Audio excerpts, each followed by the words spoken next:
A master delivers a harsh truth to a young prodigy named Linnell that he can never become a wizard. Confused, he demands to know why. The master explains that the path of circulation which holds mana expands as a person grows. If it stops, all talent becomes useless. Linnell refuses to accept it since his mana has never changed and he has never heard of such a condition. Then a chilling thought strikes him. It must be a curse, one so deep it lingers even into the next life. Determined to break free, he dedicates everything to creating a spell that will force his path to expand. After a lifetime of relentless effort, he finally succeeds, but by then, he is old, his body frail. Accepting his fate, he hopes that in his next life, he will finally wield magic. With that last thought, he takes his final breath. It becomes more interesting when the scene shifts to a dimly lit room. A young man sleeps as his phone alarm blares. Annoyed, he turns it off, mumbling a wish for the world to collapse. Later, as he sips his coffee, memories flood back. His past life as Linnell, the spell he created. It worked. In this new life, his path of circulation has expanded. Meanwhile, the news reports an incident involving an unidentified civilian who was caught using magic on a busy street. The individual, lacking a wizard ID, had made petals flutter in the air to bring spring to autumn.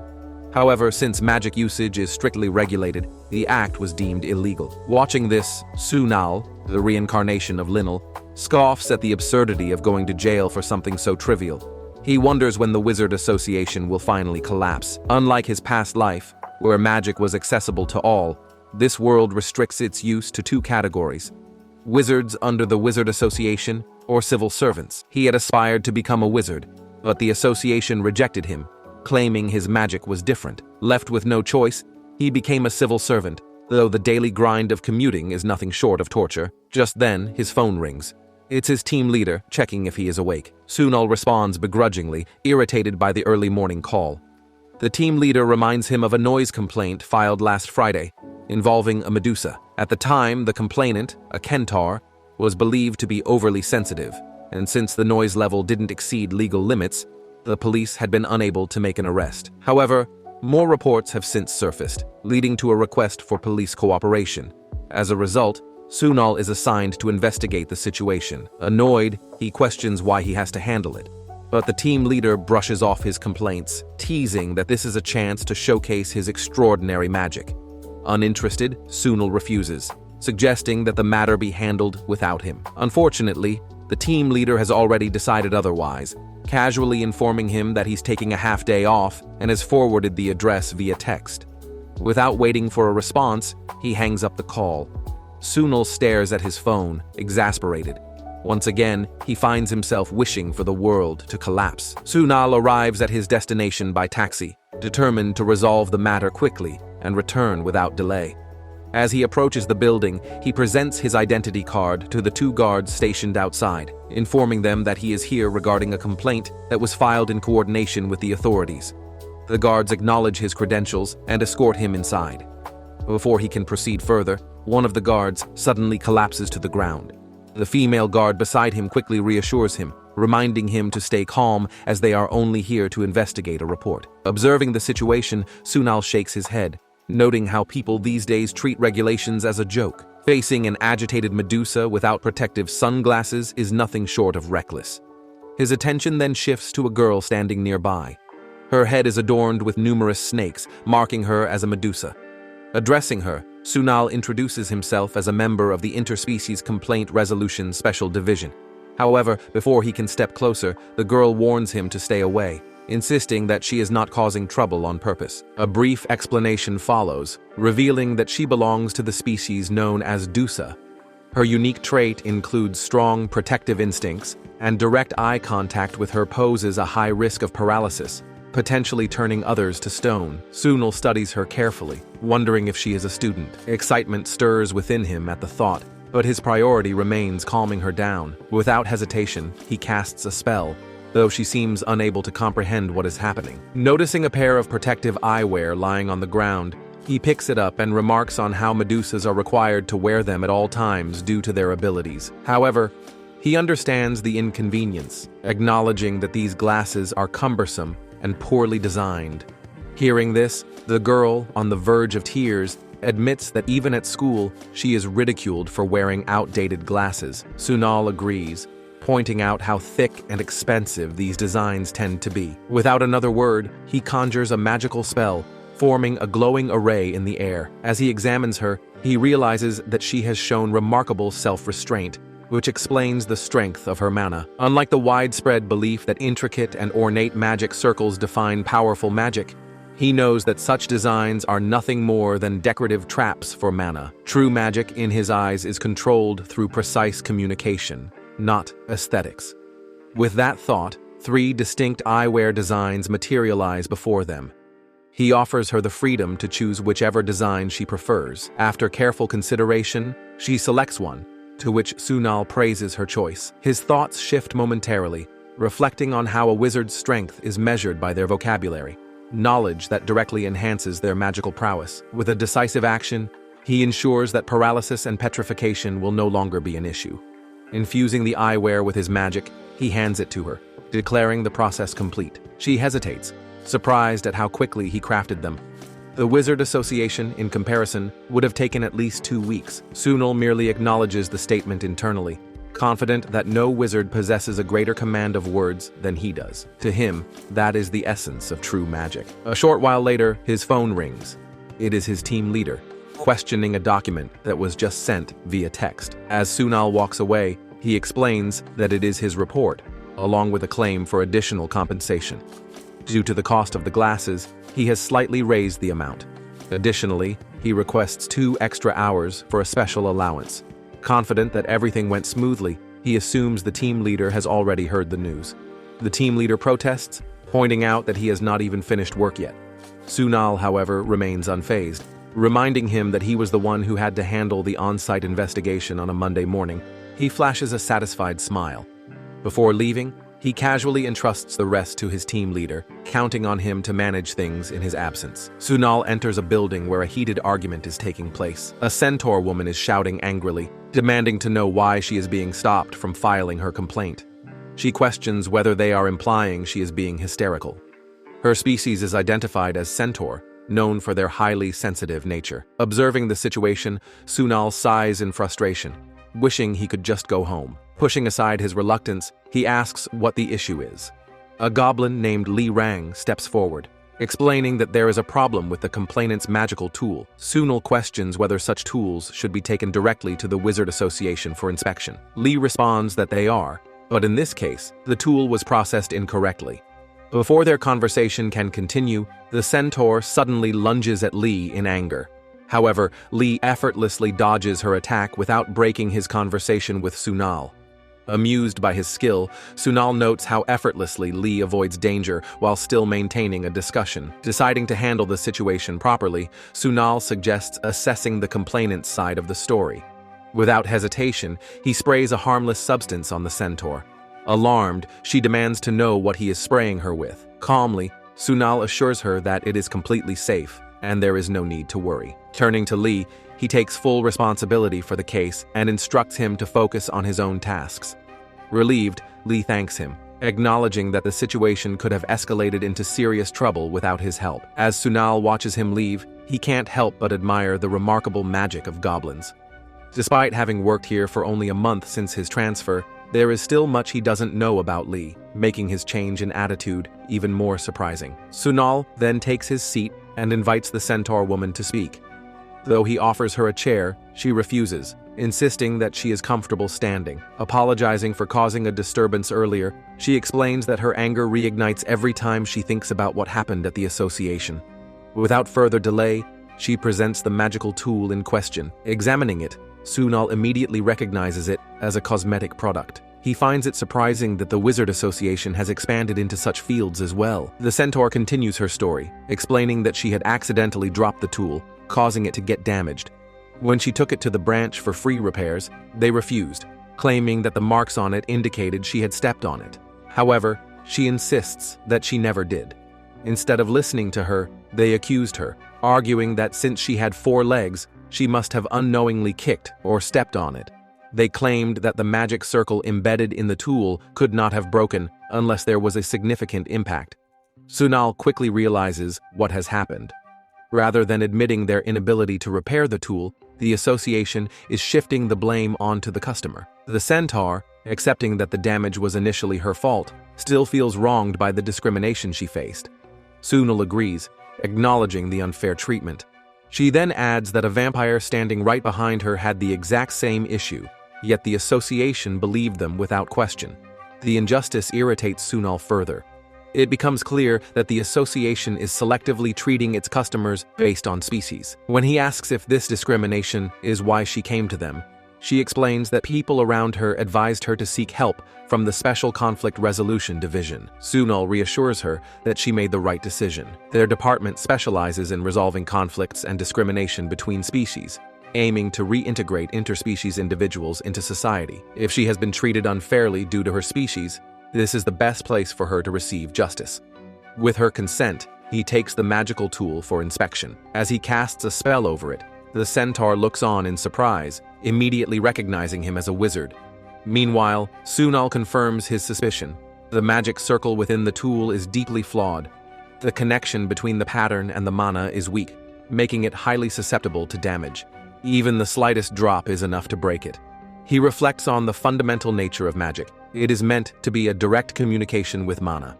However, many wizards focus too much on decorative patterns rather than the actual interaction. The Wizard Association, despite monopolizing magic-related industries, continues to sell defective products, leaving ordinary citizens to suffer the consequences. Turning back to the centaur, he confirms that there are no traces indicating the tool was stepped on.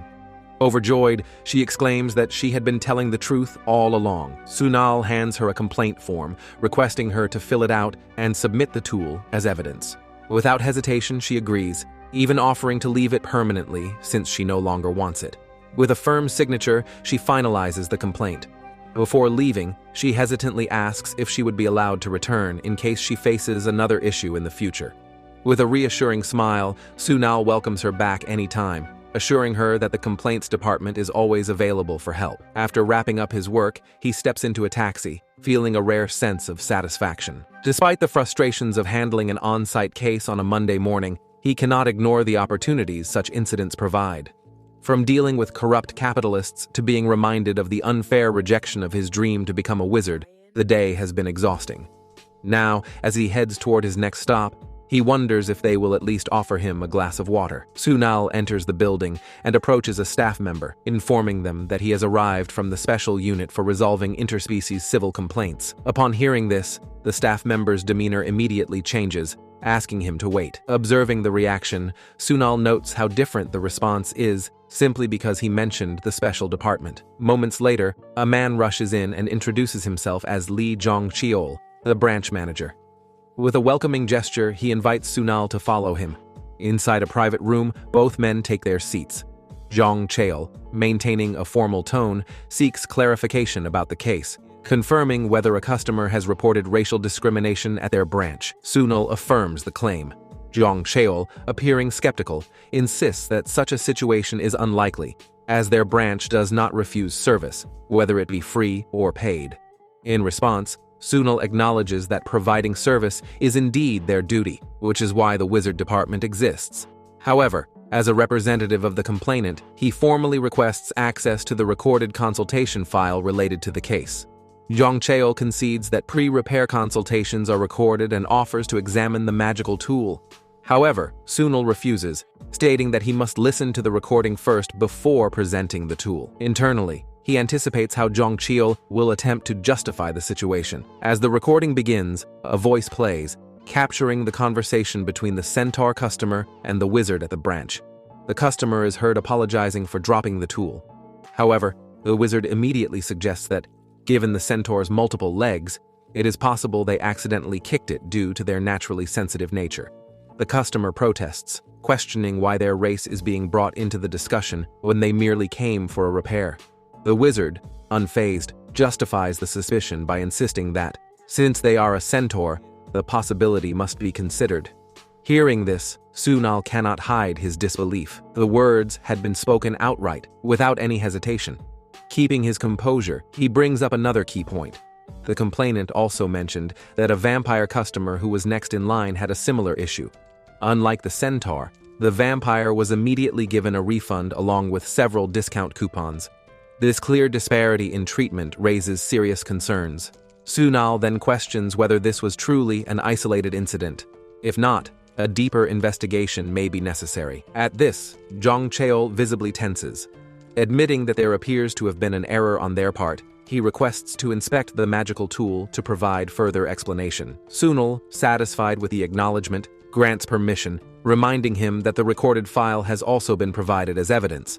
Without delay, Sunal sends the recording to his team leader. Moments later, a message arrives in response, humorously commenting on how thrilled he must be about the situation. Sunal cannot deny it. The feeling is undeniably exhilarating. Meanwhile, Jong Cheol carefully examines the magical tool. After a brief analysis, he confidently states that the damage shows traces of a significant impact, which disrupted the magic circle within. While acknowledging the questionable remarks made in the recording, he subtly suggests that the customer may have misunderstood the situation first. Hearing this, Sunal simply smirks. With an amused expression, he poses a final question. Who exactly misled whom? Jong Cheol studies Sunal closely, his gaze lingering on the single red earring in his ear. A thought crosses his mind. Could this man truly be a wizard? If so, why would he settle for a civil servant position with no special privileges? Any wizard affiliated with the association would be enjoying its benefits. Before he can dwell on it further, Sunal breaks the silence, making it clear that he did not come unprepared. He points out how the branch attempted to paint the complainant as a liar. As a wizard, Jong Cheol should already understand the flaw in the magical tool. It was never designed to withstand heavy impacts. More importantly, had it been properly constructed from the beginning, this issue would not have occurred. With that, Sunal takes the damaged magical tool in his hand and activates a magic formula. Jong Cheol watches in stunned disbelief, realizing that Sunal executed the spell without the aid of any magical tools or weapons to stabilize it. The implications of this are unsettling. Sunal, unfazed, questions whether Jong Cheol managed to grasp even a glimpse of his formula. He then exposes the flaw in the tool's design, pointing out that overlapping symbols were incorrectly combined. This, he explains, is the reason why the magic circle shattered so easily. Without hesitation, he directs the next accusation. Why was a defective product knowingly sold, only for the blame to be shifted onto the customer later? Is this the so-called wizard's duty that Jong Cheol claims to uphold? Had the branch simply admitted its inability to repair the tool, none of this would have escalated. Jong Cheol, visibly nervous, attempts to defend himself. He insists that the issue is not about their inability to fix the tool, but rather that the damage is beyond repair. It is simply impossible to restore. Without a word, Sunal casts a restoration spell. The moment the magic takes effect, Jong Cheol's breath catches in his throat. It should have been impossible. He was certain that the magical tool had been damaged beyond recovery.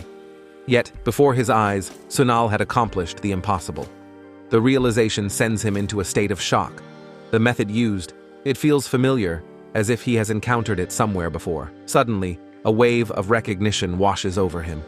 His expression hardens as he accuses Sunal of being the fraudster who appeared out of nowhere, shaking the very foundations of the magical world. If that were the case, there was no way he could have officially become a wizard after that incident. Sunal, remaining completely composed, acknowledges the restriction that was placed upon him. However, he casually reveals that overcoming it was far easier than anyone had anticipated. Jong Cheol stiffens, the weight of the revelation pressing down on him. At this point, the narrative shifts to a broader historical context. It has been only 30 years since the war between different species ended, leading to an era of peace. However, the lingering fear of another conflict resulted in severe restrictions on the most dangerous forms of magic. Among these measures was a prohibition placed on students who failed the wizarding exams. The government introduced these restrictions to prevent the potential rampages of failed students, yet no follow-up measures were ever put in place for those who managed to break them. Sunal, now wearing a confident smile, points out a crucial detail. While rumors circulated about the prohibition preventing wizards from receiving assistance, there were never any actual laws forbidding someone from breaking the restriction. Furthermore, there were no rules dictating what could or could not be done once it had been overcome. With that, he delivers his final warning. An investigation will soon be underway. Since he successfully repaired what the association had deemed unfixable, the authorities will undoubtedly get involved. Even if they attempt to destroy the evidence, he will simply recover it. The list of violations continues to pile up.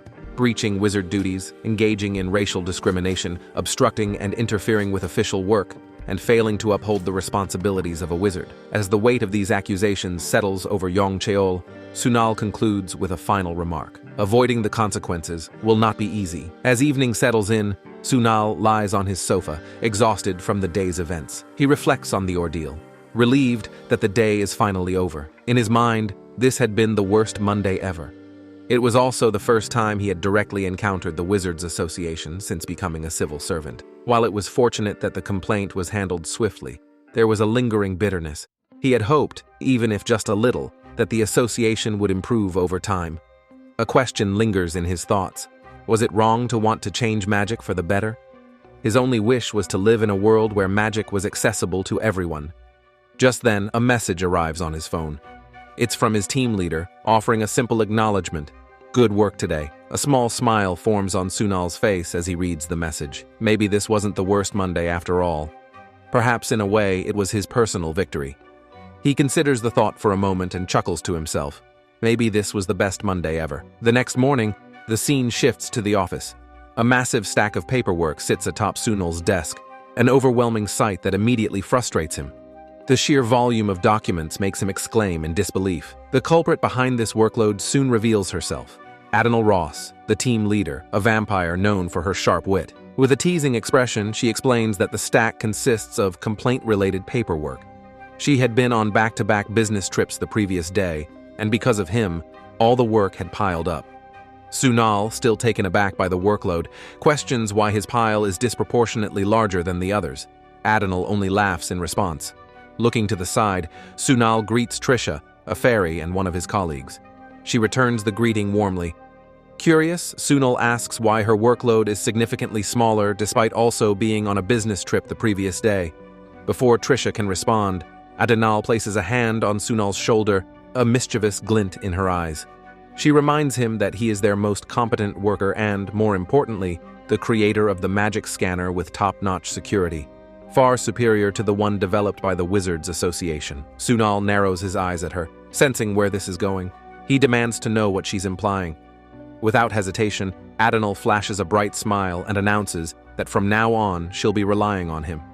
Realization dawns on Sunal, and he mentally scolds himself. Thinking that this Monday might have been tolerable was clearly a mistake. A short while later, two figures approach Sunal's desk. Their presence catches his attention, and as he observes them closely, he notes their noble attire. They appear to be children from a prestigious vampire family, perhaps even twins.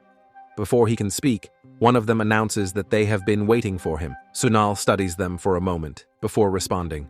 If they are looking for help, they will need to go to a different service window for number 20.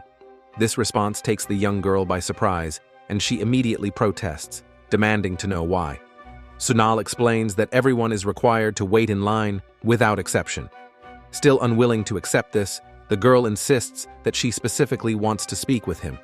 Sunal considers this and suggests that if she truly wishes to do so, she should seek permission from the next person in line and request a change in order. Accepting the challenge, the young girl swiftly leaves. Moments later, she returns, now holding a number 21 ticket. With that settled, Sunal finally asks about the purpose of their visit. The girl wastes no time explaining. They require someone who can appraise their magical tools, an issue of great importance. Sunal, slightly puzzled, points out that such matters typically fall under the jurisdiction of the Wizards Association. Without hesitation, the girl responds with unwavering conviction. She still refuses to believe that wizards truly exist. Sunal listens carefully before responding. The girl refuses to believe in wizards? That was surprising. To clarify, he calmly states that he himself is a wizard. The revelation visibly startles both children. The young girl, still processing this, recalls their previous encounter. She had seen him at the Wizards Association's branch, but something about him had seemed different from the others.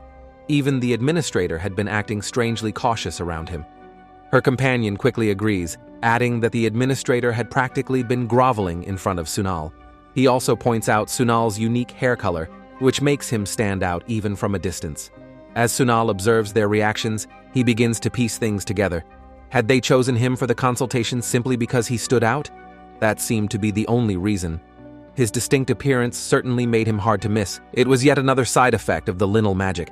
His hair could no longer be dyed. Bringing the conversation back on track, the girl questions him further. Since he is also a wizard, does that mean he can appraise magical tools? Sunal acknowledges that he has the ability to do so, but unfortunately, he cannot conduct an appraisal for them.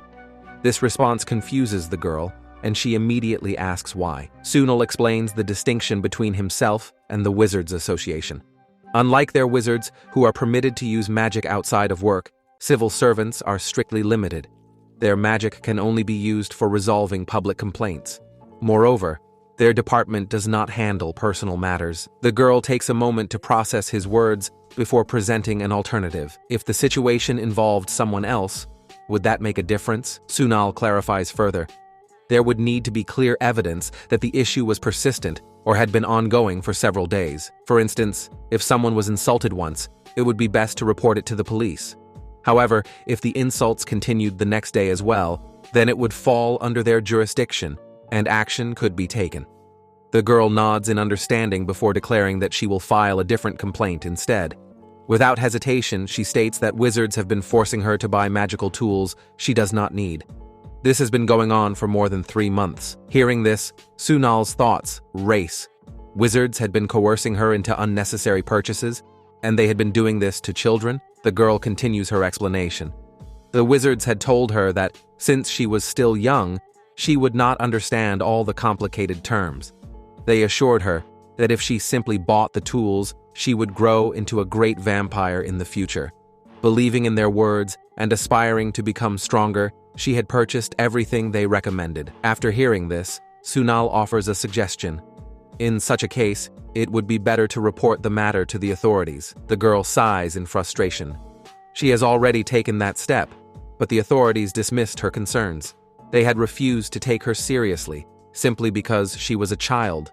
Her companion speaks up as well, revealing that Sunal is the first person who has taken the time to listen to them properly. The two of them had refrained from troubling their grandfather with this issue, as he was extremely busy. After all, they belonged to a noble vampire family and did not want to be a burden. Sunal listens intently before offering his perspective. Their intentions may be noble, but their thinking is flawed. Regardless of race, children should always be protected. It is their right to rely on others for help. The responsibility of handling problems should never fall on children, nor should they have to concern themselves with the busy lives of adults. With a reassuring smile, he assures them that he will handle their complaint. As a small gesture of comfort, he hands them each a lollipop before encouraging them to share the full story. The young girl begins to explain the troubling events that unfolded after they brought the magical tools home. Strange occurrences followed. An unknown stranger had started tailing them, and unsettling text messages arrived from an anonymous number. Even at school, the way people looked at them had changed. Concerned about the possibility of a bugging device hidden within the magical tools, she presents a note she had discovered stuck to her locker earlier that day. The message scrawled on it was deeply unsettling, filled with hate, calling her a blood-sucking monster, asking if she finds other people's blood tasty, and saying that when she sucks their blood, gold must come out. A while later, Sunal steps out of the children's car, his mind running through everything he has learned. Vampires were undeniably among the wealthiest races, having accumulated even more fortune in the years following the war. But to go so far as to stalk young children simply because of their wealth, it was excessive. The boy gestures toward their home, informing Sunal that they have arrived. As soon as Sunal lays eyes on the mansion, he is momentarily taken aback. While he had already formed some expectations after seeing the luxury car that came to pick him up, the sheer grandeur of the house is beyond anything he imagined. An odd sense of unease settles over him at the thought of stepping inside. Noticing his expression, the girl voices her concern, suggesting that he might be feeling unwell from the car ride. Sunal quickly dismisses the notion, clarifying that he is simply astonished after traveling in such an extravagant vehicle. The boy, evidently pleased, casually offers to give Sunal a car if he wants one. He has plenty to spare. Hearing this, Sunal is momentarily speechless. He politely declines, expressing his appreciation for the thought, but assuring them that it isn't necessary. Inside the mansion, the girl gathers all the magical tools she has purchased over time and lays them before Sunal. Now that she sees them all together, she finally realizes just how many unnecessary items she had bought. Sunal prepares to inspect them, His priority is determining whether any of the tools contain a hidden surveillance device. As he is about to begin, he warns the children that he will be using magic and reassures them not to be alarmed. He raises his hand, activating his spell. A glowing magic circle materializes before him. The twins watch in wide-eyed amazement. The girl, in particular, is left stunned. The magic she is witnessing does not resemble anything she knows. Without pausing, Sunal refines his search, focusing on detecting any signs of eavesdropping. The spell locks onto a small toy bear, then shifts toward a seemingly ordinary sticker attached to their wardrobe. Sunal studies the sticker before turning to the children with a question. Who placed these cat stickers in their home? The girl responds immediately, revealing that their maid was responsible for putting them up. Sunal remains silent, deep in thought. Sensing his hesitation, the girl presses him for an answer. Why was he so interested in those stickers? After a brief examination, Sunal confirms his suspicions. Both the doll and the sticker contain a wiretapping spell. While nothing is conclusive yet, it is highly possible that the wizard responsible for manipulating the children and their maid are working together. The boy immediately reacts, refusing to believe it. The mere suggestion is unthinkable. Meanwhile, the girl lowers her gaze, struggling to process the implications. If someone within their home was involved, it meant betrayal from the inside. Seeing her distress, Sunal gently places a hand on her head, offering reassurance. Before he can proceed with any formal action, he requires permission from the true owner of the mansion, their grandfather. He requests that they call for him, as his approval would allow Sunal to officially intervene. As he speaks, he discreetly activates another spell, one designed for magic tracking. Elsewhere in the mansion, a maid stands in a secluded corner, speaking in hushed tones over the phone. Her voice carries a mix of unease and frustration. She insists that they have already done enough, questioning how much further things need to go. Above all, she expresses her growing reluctance. She no longer wants the children to be involved. Before she can continue, a voice interrupts her. Sunal steps forward, his presence unmistakable. Introducing himself, he states his affiliation with the Special Department for resolving interspecies civil complaints and politely requests her cooperation. The maid's expression twisted with unease as she denied any knowledge of the situation. Her voice wavered as she insisted that she had never seen the cat sticker before. Sunal, however, remained unfazed. Holding up the sticker, he calmly pointed out that she was already aware of the reason behind his visit. He was certain that she was the one who had placed it. Despite her nervous demeanor, the maid continued to feign ignorance. But Sunal wasn't fooled. He pressed further, stating that they had already discovered her accomplice. There was no need to hide the truth anymore. She had installed a wiretapping device. The maid stiffened at the accusation, but she still refused to admit anything. Instead, a smile crept onto her face as she mentioned feeling unwell due to an empty stomach. At that moment, a realization dawned. This maid was from the serpent race. Her species was known for its increased appetite and violent tendencies when hungry. A calculated look crossed her face as she questioned whether Sunal, as a civil servant, understood what that meant. Sunal chuckled, acknowledging that he did. He reminded her of the special law for species, which mandated that serpents must carry emergency food with them because of their unique characteristics. However, the maid refused to eat in front of a stranger. Before Sunal could respond, the young boy stepped forward. His voice was filled with a mix of concern and sadness as he pleaded with the maid to eat. He had overheard everything and wanted to know the truth. Had she really been the one to install the wiretapping device in their room?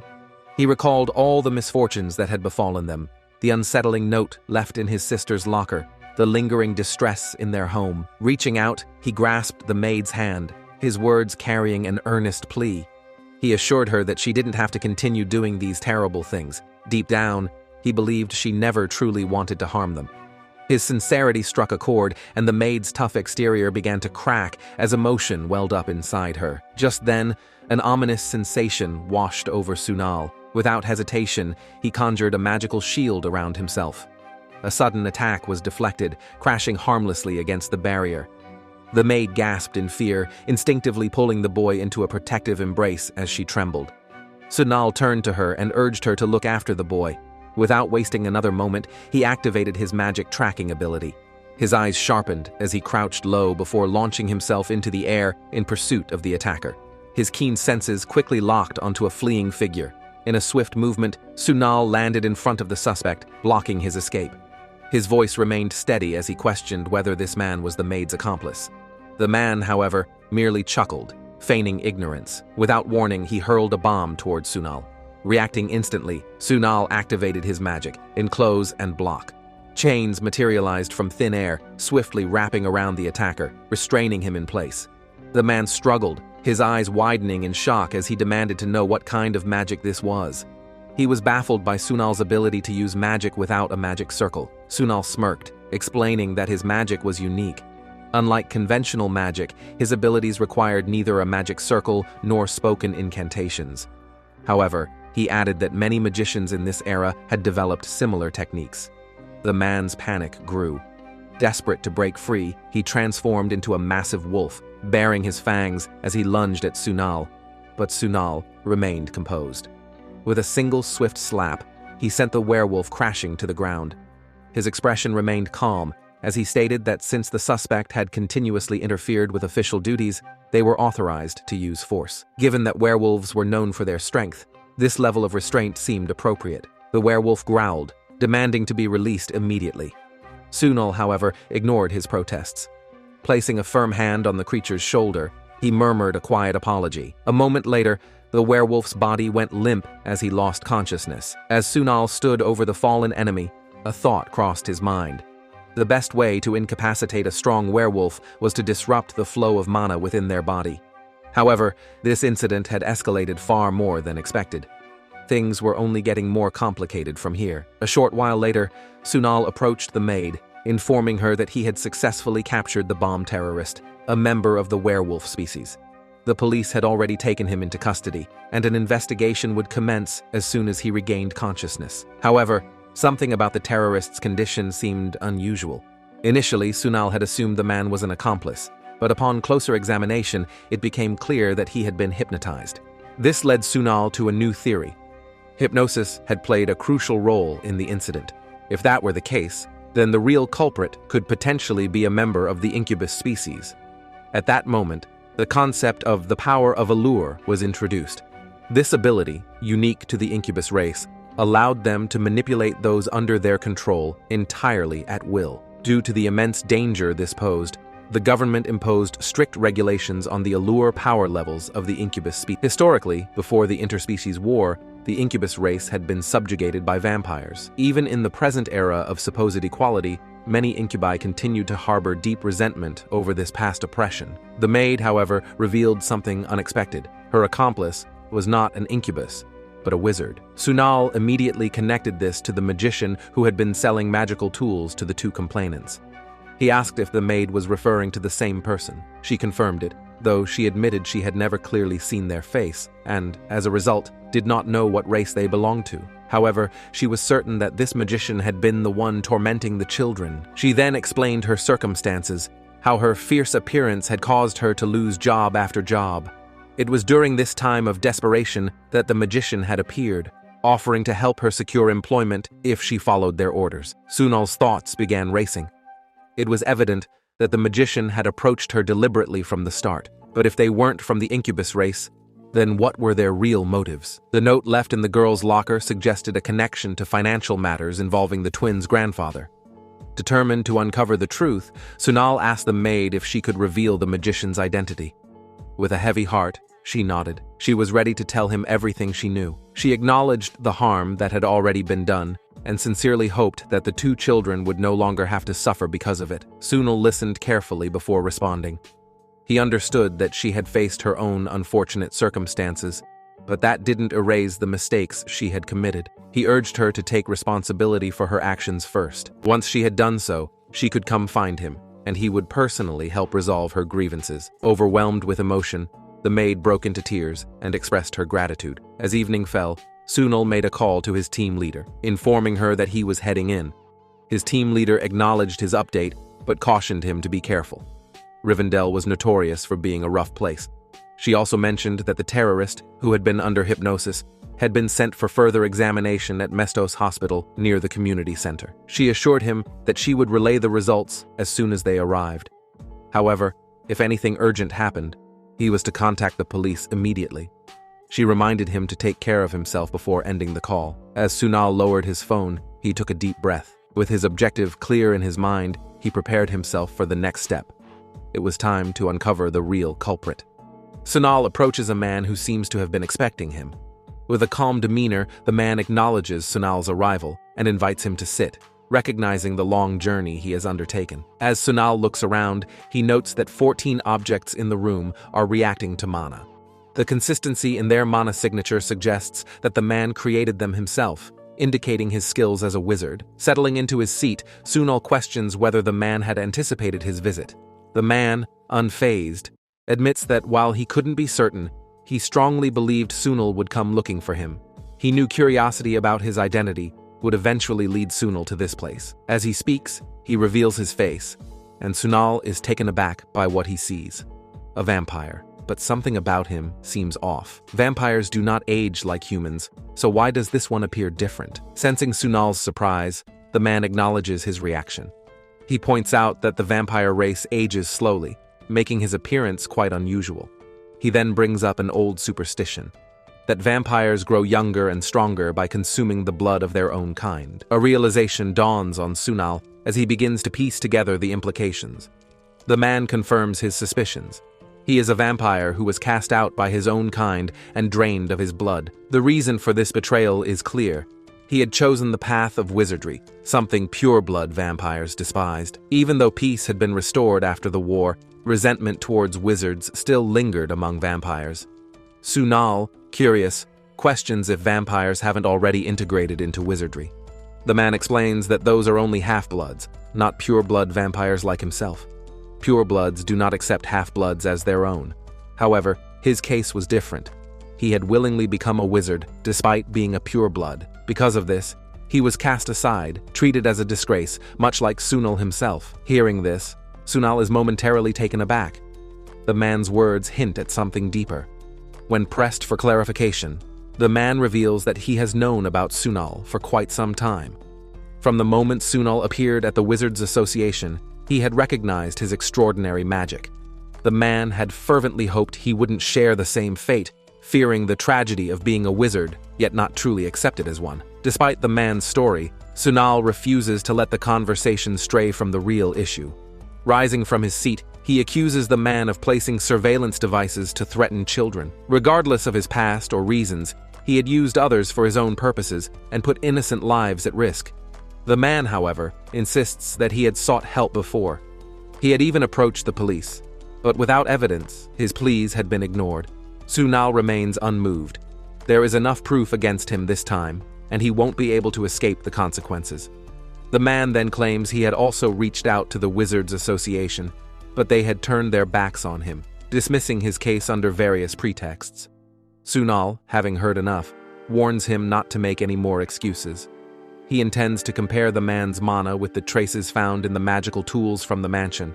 Cooperation would be in his best interest. At this, the man suddenly lets out a laugh. He mutters something cryptic, lamenting that if someone like Sunal had existed back then, perhaps things would have been different. Sunal's attention is then drawn to the man's coffee cup, which begins to glow. A sinking realization hits him. Is it a bomb? Almost immediately, the entire room is thrown into chaos. Objects shimmer and lift into the air, reacting to the sudden surge of mana. A book floats up and positions itself before the man's face. Acting swiftly, Sunal activates his magic, summoning a glowing magic circle. Without hesitation, he unleashes a powerful breakthrough spell. The force of Sunal's magic prompts a reaction from the man, who looks at him in shock. His expression shifts, as if realizing something he hadn't before. Staring at Sunal's power, he mutters as if in disbelief, "This isn't just any ordinary magic." Who exactly is Sunal? After some time, Sunal hands the man over to the police, who take him away. Watching them leave, Sunal stands still, lost in thought. His mind lingers on the motives behind such actions. All he ever wanted was to create discord between the upper and lower classes, to push them against each other. This wasn't the first time he had encountered such conflicts, and he knew it wouldn't be the last. The internal struggles in the country were still ongoing, and he could only hope that this man wouldn't end up being a target himself. No matter where one went, there were always people who sought to disrupt peace. Why was it that conflict always seemed inevitable? His thoughts are interrupted by a message from his team leader, praising him for his hard work. As a token of appreciation, she mentions that a small gift has been sent to him. Curious, Sunal wonders what it could be. A follow-up message quickly provides the answer. It's fried chicken. Seeing this, he can't help but feel a sense of delight. The idea of enjoying chicken on his way home seems like a perfect ending to the day. The scene shifts to the next morning. Sunal sits at his office desk, going about his usual tasks. However, a sudden discomfort in his stomach makes him pause. A sharp pain radiates through his upper abdomen, making him wonder if something was wrong with the chicken he had eaten the night before. Unable to shake off the discomfort, he decides to inform his team leader. He plans to use his vacation days to visit the hospital and take some time to recover. However, his team leader responds with amusement. With a knowing smile, she immediately rejects his request. Sunal is taken aback, reminding her that she had previously told him to use his leave whenever he was sick. She nods but adds a condition. Leave is only for unbearable pain. From her perspective, it seems like he is just looking for an excuse to take a break. Instead of wasting his vacation days at the hospital, she advises him to visit during work hours and return as soon as possible. Without giving him much room to argue, she leaves the office. As she walks away, Sunal leans back, realizing just how sharp she is. It seems there's no way around it. He will have to make the hospital visit before finishing work. Just as he resigns himself to the situation, a group of people enters the office.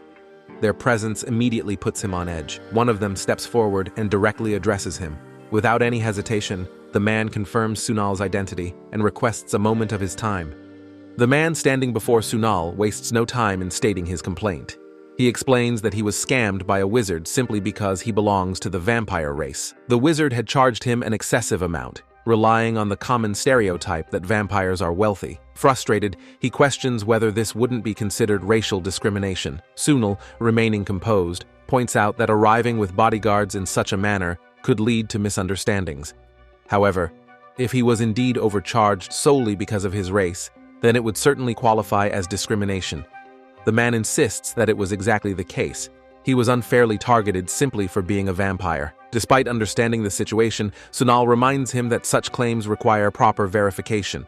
Without concrete evidence, proving the case would be difficult. The man's expression shifts slightly as he brings up a counterpoint. He questions whether Sunal's department only handles cases that have clear evidence. If that were true, then why did Sunal step in to help his granddaughter and grandson? Sunal's mind processes the statement quickly. Granddaughter and grandson. Does that mean this man is the twins' grandfather? The man, still looking for an answer, asks if the reason Sunal helped them was simply because they were children. Sunal clarifies that it wasn't just that. Their desperation had been genuine, and there had been enough evidence to indicate that their claims might be true. The man, still skeptical, pushes further. What if all of that evidence had turned out to be nothing more than a childish prank? Sunal replies that, in such a case, it would have been a relief. Wouldn't it have been better if none of what they experienced was real? He then shifts his focus to the man himself, suggesting that, as their guardian, he should take better care of them. Although it might sound presumptuous coming from someone he just met, Sunal believes the man should reflect on the kind of environment the children are growing up in. The fact that they felt more comfortable seeking help from a stranger rather than their own family says a lot. The man listens, taking in Sunal's words. He acknowledges the truth in them. It is embarrassing to admit, but he has been so caught up in his own work that he doesn't even know what happens in his own household. However, he promises to reflect on it. Though he may be perceived as a cold person, his grandchildren mean everything to him. The way they had spoken about Sunal, their happiness evident in their words, made him feel deeply grateful. Reaching into his coat, the man pulls out a letter and hands it to Sunal, explaining that it is from his grandchildren. Taking the letter, Sunal immediately notices that a business card is attached to it. Before leaving, the man extends an offer. If Sunal ever needs his help, he is welcome to call him. The Tichia family, he assures, never forgets its debts. With that, he and his entourage turn and leave. Once they are gone, Sunal opens the letter. Reading through it, he finds heartfelt words from the twins, expressing their gratitude and admiration for him. A warm feeling settles in his chest, and a rare smile appears on his face. A short while later, someone approaches Sunal. As he turns to see who it is, he immediately questions the visitor's reason for being there. The figure before him is an old man, holding his own head in his hands with the aid of magic. With a calm demeanor, the old man explains that he had been passing by a nearby hospital when, all of a sudden, his heart started pounding, as if it were about to burst out of his chest. Hearing this, Sunal responds with amusement, suggesting that the best course of action would be to actually visit the hospital. If that doesn't help, then perhaps the real reason for the reaction is love. The old man quickly dismisses the idea, finding it highly unlikely at his age. Instead, he shares a suspicion. He believes that the strange sensation may have been caused by the succubus species present at the hospital. The feeling was eerily similar to the charm magic he had encountered before. Understanding the gravity of the situation, Sunal acknowledges that if this is true, it could be dangerous. However, the alluring power possessed by the succubus species is strictly regulated, meaning it should not be able to extend beyond the hospital building. The old man agrees, admitting that he had considered reporting the incident to the police. However, he worried that it might have been his imagination. Not wanting to cause unnecessary discrimination against the succubus species, he decided to seek verification from the Civil Complaints Department instead. Sunal recognizes the logic in this approach. If the police were involved, there was a risk that they would launch a general investigation into all succubi without proper cause. Taking this into account, he asks the old man for the hospital's name. The old man responds that it is nearby, recalling that it was called Mestos Hospital. The name triggers a memory in Sunal's mind. His team leader had recently informed him that a terrorist who had been under the influence of hypnosis had been sent to Mestos Hospital for examination. The hospital's location near the community center had also been mentioned. A strange feeling creeps up on him as he wonders if this is all just a coincidence. Shaking off the thought for the moment, he instructs the old man to fill out a civil complaints form. Once the form is completed, the old man expresses his gratitude for Sunal's time and patience in hearing him out. Instead of accepting the thanks, Sunal insists that he should be the one expressing gratitude instead. Before another word can be spoken, the old man suddenly mentions that Sunal's superior seems to be calling for him. Just then, Sunal hears his name being called. His team leader is approaching. Quickly turning back to the old man, he is startled to find that he has disappeared without a trace. Sunal's mind races. There had been a soundproofing spell placed near the counter, hadn't there? Before he can dwell on it further, his team leader reaches him. She brings up his plan to visit the hospital later and, without giving him a chance to respond, assigns him off-site work. The department has received several complaints about Mestos Hospital, with suspicions regarding the use of charm magic. Given that there have already been multiple reports, the matter requires immediate attention. Processing the information, Sunal wonders if this means that the charm magic has spread beyond the hospital's premises. His team leader continues, explaining that Lee and Tarisha are already scheduled for other assignments. Sunal, however, is the only one capable of increasing his resistance to hypnosis through magic, making him the best candidate for the task. Acknowledging the situation, Sunal agrees that his abilities make him suited for the job. Before sending him off, his team leader adds a personal touch. Since he is already visiting the hospital, he should take the opportunity to get a checkup as well. She also reminds him to submit his prescription and an updated ID photo. Sunal hesitates, questioning whether all of this is truly necessary. Without missing a beat, his team leader firmly insists that it is. She expresses concern for his well-being, making it clear that this is not a request, but an expectation. Realizing there is no room for negotiation, Sunal relents.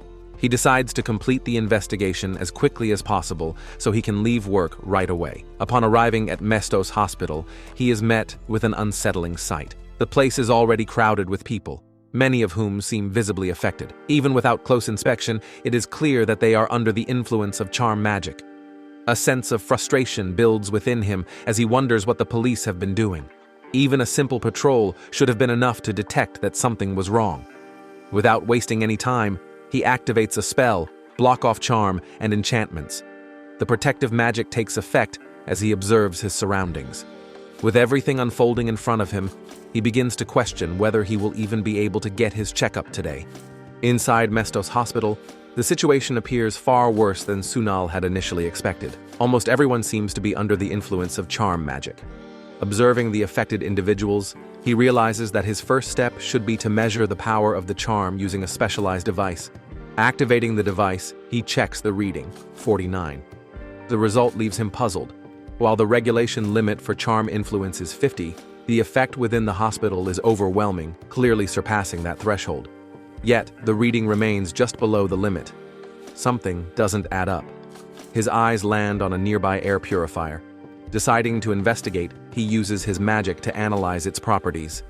He casts 3 spells, one to assess the state of the air, another to circulate it automatically, and a third to condense impurities into a single solid form. The results confirm his suspicion. At first glance, it appears to be an ordinary magic air purifier. However, a hidden spell within it is interfering with the signals of measuring devices. Whoever tampered with it was both skilled and daring, as modifying magical items for fraud is strictly illegal. If this particular spell is removed, the true charm levels might be revealed. Turning away from the device, Sonal approaches a nearby nurse, introducing himself and requesting a meeting with the hospital director. As he waits for a response, his attention shifts to a poster on the wall. A sudden realization strikes him.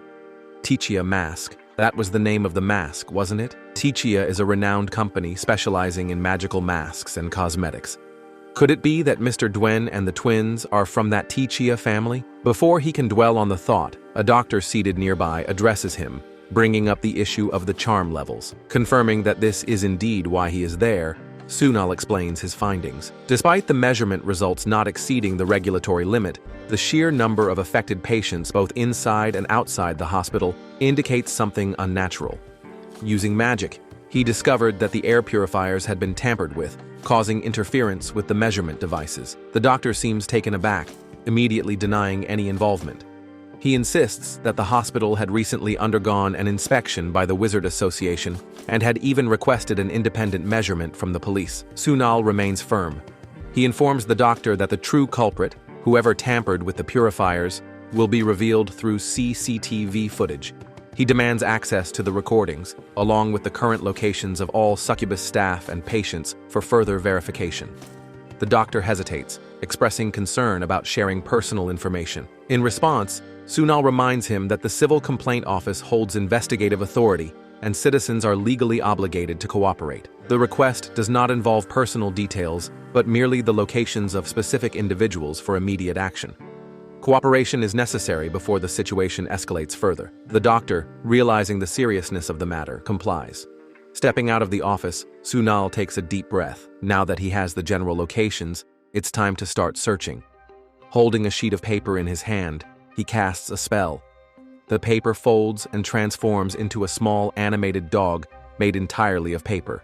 Chop. Giving the paper creature a command, he sends it off to track the source of the charm magic. A moment later, Sonal links Chop Chop's vision to his phone, allowing him to follow its movements. Now, all he needs to do is locate the succubus responsible for spreading the charm magic. As Chop moves swiftly through the hospital, scanning its surroundings, its search finally yields a result.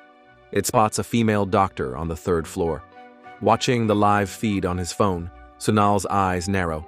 He has found the source. As the female doctor stands near a nurse, she suddenly senses something unusual and turns her head. The nurse beside her, noticing her reaction, asks if something is wrong. The doctor hesitates for a moment before responding, mentioning that she thought she saw something nearby. Both of them glance upward, their eyes landing on Chop, the small paper dog hovering in the air. The strange sight startles them. Before they can react further, Sonal arrives at the scene. The doctor immediately turns her attention to him, noticing that he doesn't look well. Concerned, she asks if he is all right. Sonal brushes off her concern, attributing his state to a simple lack of exercise.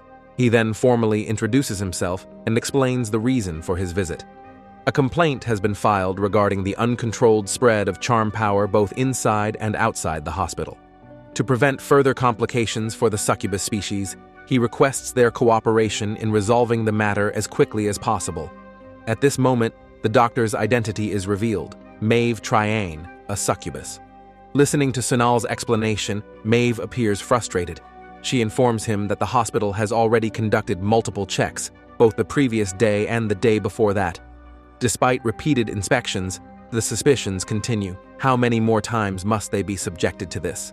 It becomes clear that Maeve is highly sensitive to discussions involving charm power, likely due to the negative stereotypes surrounding the succubus species. Sonal acknowledges her frustration but remains firm. Since this is his first visit, he cannot comment on the previous inspections. However, he expresses his understanding. Enduring repeated checks can be exhausting. Even so, as a doctor, she should be aware of the potential dangers of charm magic. Given the circumstances, her reluctance to cooperate seems unusual. Reassuring her, He states that his role at the complaint office is not to accuse anyone unfairly, but to ensure a thorough and unbiased investigation. There is no intention of causing unnecessary trouble. With that said, he asks if she would be willing to have a conversation with him. After a brief hesitation, Maeve agrees. Maeve returns to her office and immediately apologizes to Sunal. She acknowledges that she had been suspected so often lately that she unconsciously became rude and spoke inappropriately to someone she had just met. Sunal reassures her, understanding that such misunderstandings are common. He then explains that charm power has spread beyond the hospital building, but since the measuring device did not detect anything exceeding the regulation limit, he had to use magic to investigate the cause. Realizing this, Maeve is surprised and exclaims that Sunal is a magician. However, what shocks her even more is his confirmation that she is the primary cause of the widespread charm power. She immediately denies the possibility, stating that she has been taking suppressants daily to control it. Sunal decides to check her condition and casts a search magic spell, scanning her body. Maeve watches in amazement, realizing that he is using magic without any visible tools. After completing the scan, Sunal asks whether she has been in places with many wizards or passed through areas where someone was using magic. Maeve cannot recall anything of that sort, and asks if there is something wrong with her body. Sunal explains that her mana flow, which controls her charm power, has changed due to a phenomenon known as mana interference. A brief explanation follows, stating that every species, including humans, possesses mana in varying amounts, and when this flow is intentionally altered, it is called mana interference. This can occur naturally due to environmental mana exposure or result from magical attacks or deliberate manipulation. Since the cause is difficult to pinpoint, Sunal decides to rely on Maeve's memory to identify potential suspects. Maeve struggles to believe that her charm power could have changed, but Sunal confirms that it is entirely possible. He asks whether she has noticed any differences in her daily routine. Thinking back, she recalls that people have seemed friendlier lately, though she considers it normal, as her species naturally attracts goodwill. Sunal explains that someone tampered with her mana in a way that rendered the suppressants ineffective, potentially even amplifying her charm power instead of suppressing it. Hearing this, Maeve is taken aback, realizing that her condition may have influenced many people unknowingly. Feeling guilty, she expresses concern for those affected, but Sunal reassures her that it was not her fault and urges her not to blame herself. However, Maeve cannot shake the thought that her condition may have caused unintended consequences. Sunal offers his help and suggests a different approach to managing her mana. Instead of taking medicine, he provides her with a bracelet enchanted with a spell to gradually stabilize her mana flow. He advises her to stop taking the suppressants for now and assures her that he will restore her daily life. He also mentions another issue. The magic air purifier in the hospital lobby had been tampered with, interfering with the measurement devices. Hearing this, Maeve becomes furious, demanding to know who would do such a thing. Sunal remains calm and states that the culprit will soon be revealed through the hospital's CCTV footage. Before he can say more, a large stone suddenly comes flying through the window, aimed directly at Maeve. Reacting instantly, Sunal uses his magic to stop the stone mid-air with a chain and then blocks the incoming glass shards before they can harm her. With a smirk, he declares that they have just found their suspect and assures Maeve that he will check on her mana condition again later. Without hesitation, he leaps straight out of the third-floor window. Landing gracefully, Sunal remarks in irritation that randomly throwing stones is starting to get on his nerves. His gaze quickly shifts to a fleeing figure, an individual resembling a lizard. Recognizing the species, he immediately gives chase, confirming in his mind that the suspect is a lizardman. The chase leads into a narrow alley, where Sunal corners his target. However, upon arrival, he finds the alley seemingly empty. Realizing that lizardmen have the ability to blend into their surroundings, he acknowledges that capturing the suspect might be trickier than he thought. Just then, a weak voice calls out from behind him. Sunal turns, wondering who it could be. The voice belongs to a slime, a creature that should typically maintain a humanoid form. The slime, unconcerned about appearances, states that nobody comes to this spot anyway. More importantly, it expresses its dislike for a stranger who suddenly sat next to it. Gesturing to the side, the slime reveals the presence of the lizard man, who had camouflaged himself to remain hidden. The lizardman, irritated at being exposed, reacts aggressively, reaching out in an attempt to strike the slime. However, before the attack can land, Sunal swiftly conjures a magical barrier in front of the slime. The lizardman crashes into the barrier and falls to the ground. As Sunal approaches with a confident smile, he looks at the lizardman and asks if he is doing okay. Sunal looks at the lizardman and remarks that when he first saw a stone being thrown at the third floor, he assumed it was the work of a reckless troublemaker. However, he didn't expect the culprit to be someone who looked so composed. The lizardman stands up, seething with anger, and questions why Sunal keeps interfering. Without hesitation, he lunges forward, attempting to attack. But before he can get any closer, Sunal swiftly activates his magic, binding the lizardman's mouth and body with chains, rendering him completely immobile. Observing the lizardman's aggressive behavior, Sunal realizes the cause. The creature has clearly fallen under the influence of charm power. Struggling against the chains, the lizardman furiously demands that the spell be broken, blaming Sunal for hovering around Maeve from the beginning. Sunal contemplates the situation, recognizing that the excessive charm power has distorted the lizardman's emotions. If this continues unchecked, his mana flow could twist dangerously, putting his life at risk. Without wasting time, Sunal firmly states that they must head to the hospital for immediate treatment. The overpowering charm energy poses a serious threat, and if left untreated, it could cost the lizardman his life. The lizardman, refusing to be subdued, declares that he will simply break free using his own ability. At this moment, his unique trait is revealed: exceptional magic resistance. By amplifying resistance through his tail, he can nullify magic effects entirely. Recognizing the danger, Sunal quickly leaps into action. Using his double gravity magic, he delivers a precise kick to the lizardman's tail, causing intense pain. Sunal calmly warns him to be more cautious when using his ability. The force of the rebound could have severed his tail completely, but he had controlled the impact just enough to prevent that from happening. Enraged, but now desperate, the lizardman accuses Sunal of misconduct, claiming that a civil servant attacking someone is grounds for legal action. He threatens to report everything to the police. Sunal, amused by the attempt, casually points out that his actions fall under self-defense. However, before any authorities arrive, he intends to bring the lizardman back to his senses. Fear flickers in the lizardman's eyes as Sunal intensifies his magic. Applying his double gravity force, he delivers a series of blows, leaving the lizardman completely weakened and unable to resist any further. Satisfied with the outcome, Sunal decides it's time to call the police. Turning his attention to the slime, he addresses another issue. Despite previous warnings, the slime had not assumed its proper humanoid form, violating the shape retention law. He orders the slime to come along. The slime, visibly dejected, protests that this alley is its home. Afterward, Sunal heads to the hospital and reviews the CCTV footage. The recordings clearly capture the lizardman's actions. Impressed by the quality of modern surveillance, he remarks on how vividly everything has been recorded. Looking at the restrained lizardman, Sunal comments that even on camera, he appears quite well defined. He then explains that individuals under the influence of charm power often mistake their obsession for genuine love, seeing any interference as an unforgivable offense. However, regardless of the influence, crimes committed under charm power cannot be excused. True love does not drive people to commit such reckless acts. Turning to the officers, he instructs them to proceed with the investigation and to notify him once the motive behind the crime has been uncovered. He then shifts his attention to the slime once more.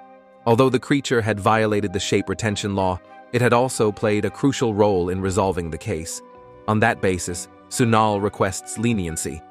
With everything settled, Sunal steps outside and takes a deep breath. Finally, the overflowing charm power has been suppressed, and the culprit has been caught. The remaining investigation can be left to the police. Now, it is time to go home. Just as he is about to leave, Maeve rushes toward him.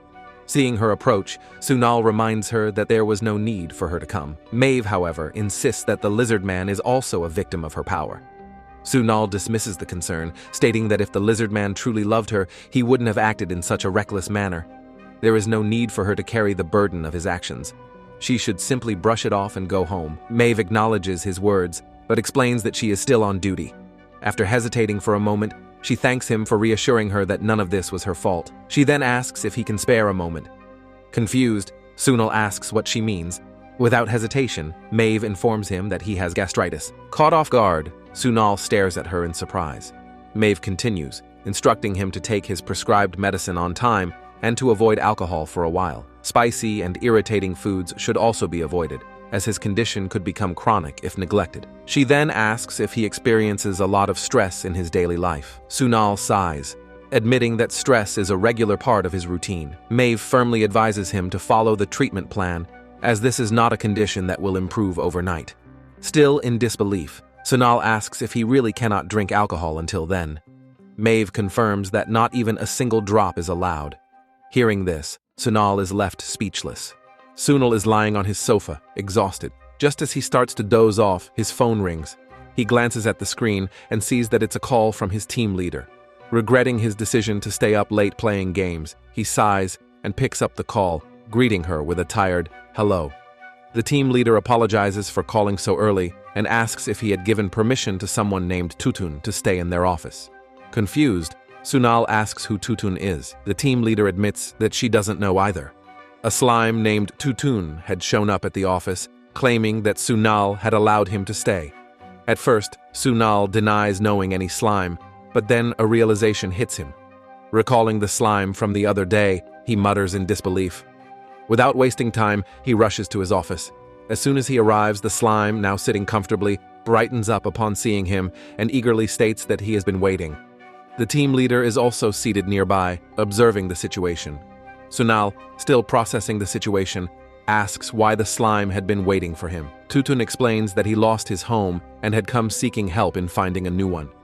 Without hesitation, Sunal suggests that if he has lost his home, he should go to the police station. They would assist him in finding a place if he explained that he was lost. Tutun quickly corrects him, emphasizing that he is not lost, he simply has nowhere to live. Furthermore, he believes the police wouldn't help him in this situation. Noticing the slime's distress, the team leader offers him a warm cup of cocoa and gently reassures him. Watching this, Sunal wonders what he's even doing there. Tutun continues, explaining that when he returned home yesterday, his landlord ordered him to leave. He had been staying there for quite some time, but now he had nowhere to go. Sunal reflects on the nature of slime species, realizing that they typically don't have permanent homes. They settle wherever they feel comfortable, but if they overstay their welcome, they can be forced to leave at any time. It seems that Tutun had been evicted upon returning. While acknowledging the unfortunate situation, Sunal states that staying somewhere without a landlord's permission is illegal. It doesn't matter if it's on the streets or anywhere else. Without proper authorization, it's considered trespassing. He advises Tutun to visit the second floor of the community center, where temporary housing may be available if he meets the necessary conditions. Tutun stands up, disappointment evident in his posture. He had hoped Sunal would be able to help. Before leaving, he sadly remarks that his real home used to be there. With that, he turns away and departs. As he watches the slime leave, Sunal notices the team leader staring at him. He turns to her and asks why she's looking at him like that, reminding her that this is not an issue the Civil Complaints Department can handle. She acknowledges that finding a home is too personal a matter to fall under their jurisdiction. If it were a conflict involving different species, it would be different. That's precisely why the situation feels even more disheartening. A while later, Sunal sits quietly at his desk, lost in thought. No matter how much he tries to brush it off, he keeps worrying about Tutun. He wonders if the slime is still searching for a place to stay, knowing how difficult it is to find a landlord willing to accept his kind. Before he can dwell on it further, someone approaches his desk. A man with green hair stands before him. His species is Medusa, known for their extreme shyness. The Medusa hesitates for a moment before explaining that he came because he has concerns regarding work. Sunal, putting aside his previous thoughts, offers a reassuring smile and asks about the nature of his concerns. The Medusa explains that his race's unique trait has been causing problems. Whenever he gets angry, his hair transforms into snakes. Because of this, he has had frequent conflicts with his co-workers. Even mild irritation causes the snakes to emerge, escalating situations into heated arguments. Some of these incidents have turned into highly emotional confrontations. Understanding the difficulty of the situation, Sunal acknowledges that such an issue could cause significant workplace tension. Since this problem stems from a species-specific trait, it falls under their jurisdiction. Before proceeding, he informs the Medusa that he will assess his condition using magic and advises him not to be alarmed. The Medusa nods in understanding, ready to proceed. Sunal activates his magic and begins scanning the Medusa. After carefully analyzing his condition, he provides an explanation. The problem stems from an excessive surge of mana, acting as a defense mechanism whenever he gets angry. His mana is highly sensitive, causing even minor emotional fluctuations to trigger the transformation of his hair into snakes. Since the root cause is complex, giving a straightforward solution is difficult. Hearing this, the Medusa expresses doubt. He had previously undergone an examination by the Wizard Association, but they had found nothing wrong. Sunal acknowledges the skepticism, but reassures him that his assessment is accurate. Unlike the Wizard Association, he used a different type of magic to detect the issue. He understands that accepting this might be difficult, but as a civil servant working in the Civil Complaints Department specifically for different species, he assures that he would never lie to the people he assists. The Medusa, now convinced, brightens up. He then shares something unexpected. His younger sibling had previously met Sunal. She had been in trouble, and Sunal had given her a pair of glasses to help. Expressing his gratitude, he sincerely thanks Sunal for helping his sister. Hearing this, Sunal feels pleased and comments on the surprising connection between them. With that, he suggests proceeding with the consultation. Retrieving a ring from his hand, Sunal explains that the main issue lies in his mana sensitivity. To help stabilize it, he enchants the ring with magic, ensuring it will help control his mana fluctuations. Once infused with magic, he hands the ring over and advises him to rub it whenever he feels his anger rising. Over time, this process will imprint on his body, allowing him to manage his mana surges even without the ring. Until then, he should wear it consistently. The Medusa, grateful for the assistance, thanks Sunal sincerely. Before leaving, he hands over his business card, offering his help in return if Sunal ever needs it. With a polite farewell, he exits the office. As the Medusa leaves, Sunal reflects on the peaceful resolution of yet another case. Deciding to take a short break, he picks up his cup of water and takes a sip, only to freeze in shock as he notices something inside. The slime Tuntun is sitting at the bottom of his cup.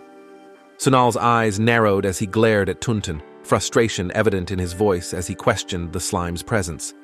But Tuntun, unfazed, casually remarked about the bitterness of the coffee, suggesting that sugar should be added next time.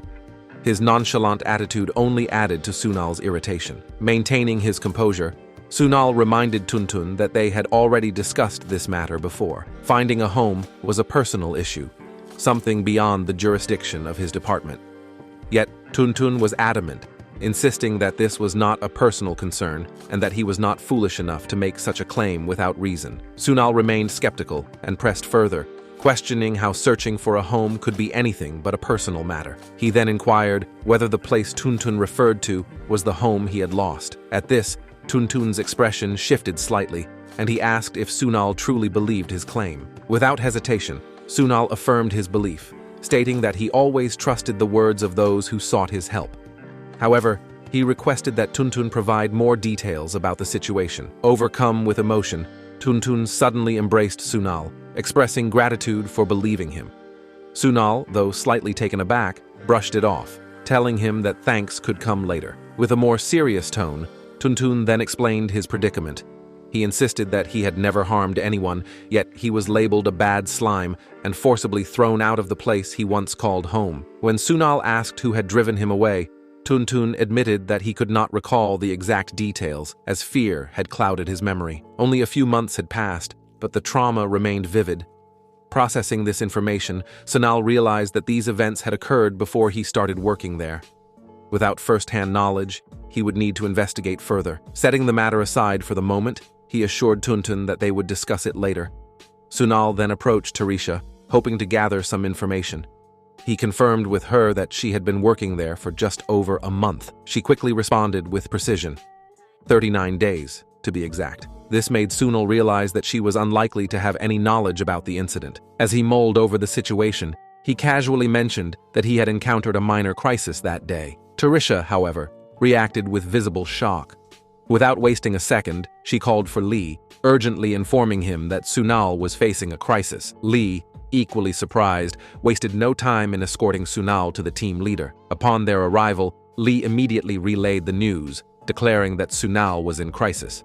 The team leader, just like the others, reacted with shock. Meanwhile, Sunal stood there, utterly bewildered, wondering how things had escalated to this point. A short while later, everyone gathered in one place.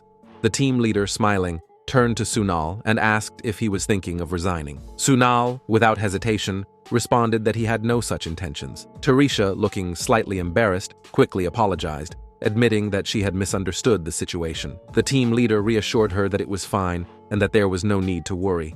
She even joked that she had been preparing herself to beg Sunal to stay if it had come to that. However, since this crisis was nothing of that sort, she shifted her focus back to the matter at hand, asking what was on his mind. Sunal brought up the issue regarding Tuntun, their complainant, and asked whether a slime had lived in the area a few months ago. The team leader, slightly surprised, sought clarification on whether he was referring to their community center. Sunal confirmed this and explained that, according to Tuntun, someone had forcibly removed him from the place. Additionally, Tuntun was now at risk of losing his job. If his claims were true, then the matter fell under their jurisdiction, meaning an investigation was necessary. Tarisha, thoughtful for a moment, pointed out that because slimes were often perceived as creatures that could settle anywhere, many were evicted even from the homes they legally owned. However, she admitted that she had not seen any traces of a slime living there. Lee also confirmed that he had no recollection of such an occurrence. Sunal found this troubling. Both Tarisha and Lee had been working there for years. If even they had never noticed anything, then who else could verify Tuntun's claim? Just then, the team leader stood up, suddenly recalling something. She mentioned having heard about a slime living there before, though she was unsure whether it was Tun. She also recalled that someone had indeed kicked out a slime. Promising to look into the matter, she assured Sunal that once the details were clear, they would likely be able to resolve the issue. Hearing this, Sunal felt relieved and thanked her. With that, everyone began returning to their respective tasks. However, before Sunal could leave, the team leader stopped him. She pointed out that even if he resumed sorting through other complaints, his mind would likely still be occupied with Tuntun's issue. Sunal admitted that she was probably right. Pleased with his response, she suggested that he take Tuntun along for some fieldwork. Since there were tasks that needed to be done outside, he could handle those while also helping Tuntun find a new home. Sunal immediately saw through the suggestion and remarked that she was simply adding more work to his plate. The team leader, unfazed, pointed out that it was just 2 additional tasks, which should be an easy job for him. Realizing that he would have to deal with Tuntun's situation sooner or later, Sunal knew he couldn't refuse. Resigned to his fate, he asked where he needed to go. The team leader, satisfied with his cooperation, thanked him and promised to text the details shortly. Soon after, Sunal set out with Tuntun. The slime, visibly excited, assured him that he wouldn't be a burden. Sunal, however, laid down strict rules. Tuntun was not allowed to interfere in any way, nor was he permitted to shapeshift. Tuntun, eager to cooperate, agreed and promised to simply observe from the back. He then curiously asked if Sunal would help him find a new home. Sunal, keeping expectations in check, stated that he would first assess the situation realistically. There was no guarantee that they would find anything. Tuntun, however, remained cheerful, expressing happiness that Sunal was at least trying. With that settled, Sunal turned his attention back to his work and checked his phone for the details of the complaints he needed to handle. The first issue concerned slimes blocking the road. According to the complaint, they refused to move aside even when people attempted to pass through. Sunal knew that confronting them would be tricky. They might even accuse him of being ignorant about the nature of slimes. He would have to issue a warning, but dealing with the situation properly was crucial. His second task was to take a picture of the location where Tuntun had been expelled. Lastly, he needed to retrieve a shin bone belonging to a skeleton. A fight had broken out when the skeleton had encountered a centaur on the street, and in the scuffle, the shin bone had flown off and gotten lost. Retrieving lost items was one of Sunal's specialties, so he wasn't too concerned about this task. None of these assignments seemed particularly difficult, but as he glanced at Tuntun, a thought crossed his mind. Would he even be able to leave work on time today? As they walked, Tuntun's attention was drawn to a nearby building. Expressing his admiration, he remarked that he liked it. However, Sunal dismissed the idea immediately, reminding him that their priority was resolving the complaint regarding his housing situation. Once that was dealt with, he would help Tuntun look into potential homes. Tuntun, slightly disappointed, commented on how rigid Sunal was. Approaching an alleyway, Sunal recalled that this was where he needed to be. Several slimes were present, just as expected. He hoped to finish this task before lunchtime. Turning to Tuntun, he informed him that he would be back shortly. Tuntun, respecting his space, simply wished him well. Sunal walked up to the group of slimes and introduced himself. One of them, a black slime, immediately questioned why a civil servant was in the area. Without hesitation, Sunal addressed the situation, stating that they had violated the shape retention law. Additionally, a complaint had been filed about the road being blocked for 3 days. The black slime, however, dismissed the accusation, arguing that Sunal had only been there for 30 minutes. He went on to claim that slimes were widely hated and had nowhere else to go. Recognizing the attempt to shift the argument, Sunal remained firm. He pointed out that their failure to maintain a proper form was a separate issue. However, he asked whether there was a particular reason behind their inability to do so. The black slime admitted that maintaining a human form was more difficult than it appeared. Rather than arguing further, he suggested having a discussion instead. From behind, Tuntun chimed in, agreeing that shape retention could indeed be frustrating. Sunal, however, remained unmoved. Whether frustrating or not, they had clearly violated the law. If they refused to comply, he would have no choice but to report them to the police. Hearing this, all 3 slimes panicked. Not wanting the situation to escalate, they quickly transformed into their human forms. Sunal then brought up the specifics of the complaint. According to the report, they had been blocking the road for 3 days. Despite multiple warnings, they had failed to move. Due to this, a minimal background check was required, and he requested their cooperation. The black slime immediately protested, questioning what proof Sunal had that they were the same slimes from the initial complaint. He accused him of treating them unfairly just because they were slimes. Sunal, unfazed by the accusation, clarified that his words had been misinterpreted. If they wished, he could verify their identities. Descriptions had been provided, one with a black base and white stripes, another with a yellow base and red checkered lines, and the last with a green base and similar markings. They all matched the descriptions perfectly. Despite this, the black slime continued to argue, claiming that they were being unfairly targeted. Other species, he insisted, did not have to go through such checks. Sunal firmly countered, stating that background checks were conducted on anyone who broke the law, regardless of race. That was the standard protocol. If they had an issue with it, they should not have broken the law in the first place. Still unsatisfied, the black slime bitterly remarked that it was always the same. Slimes were constantly investigated, while other races were overlooked. Sunal responded calmly, but firmly. Even if what they were saying was true, he would have given the same response to any other race in the same situation. He acknowledged that he could never fully understand the discrimination and oppression they had faced. However, if they ever encountered such injustices, they were always welcome to seek assistance from the Civil Affairs Department. That was the very purpose of its existence. Hearing this, the black slime hesitated for a moment before asking if he truly meant it. Sunal assured him that if there were any doubts, they were free to record his words. The black slime, though still skeptical, dismissed the idea of recording. Instead, he decided to comply, stating that he simply wanted to get it over with. He asked if they would be allowed to leave once the background check was completed. Sunal confirmed that they would. With that, the black slime agreed to proceed, offering to go first. From behind, Tun hesitantly asked if he could move a little closer. Without looking back, Sunal refused, telling him to wait there.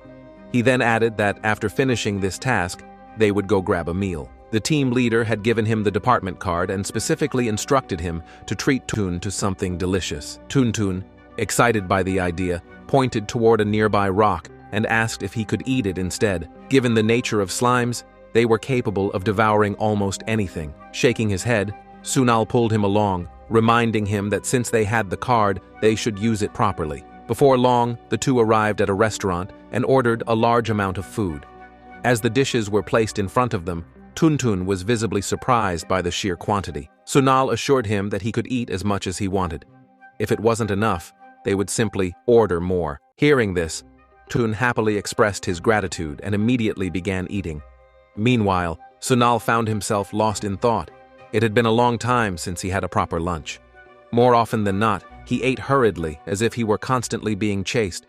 This usually made him feel sick, but today was different.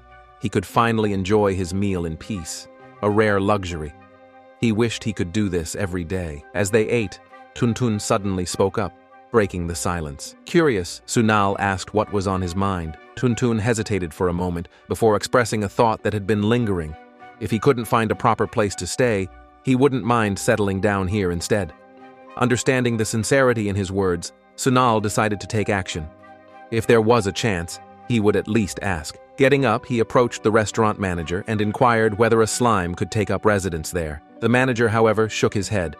Unfortunately, it wasn't possible. The owner of the building was against slimes inhabiting the space, and on top of that, the store's exterior wasn't in the best condition. Apologizing, he expressed regret that he couldn't be of more help. Sunal accepted the response without complaint, thanking the manager for considering his request. Returning to the table, he found Tuntun waiting expectantly. The moment their eyes met, Tuntun asked how it went. Sunal explained the situation. The store manager had declined the request due to multiple reasons. It was unfortunate, but they would have to search elsewhere. Tuntun, though clearly disappointed, took the news in stride. He admitted that he had really liked the place, but was still grateful that Sunal had asked on his behalf. If he had been alone, he doubted he would have even considered asking. Sunal reassured him that it wasn't an issue.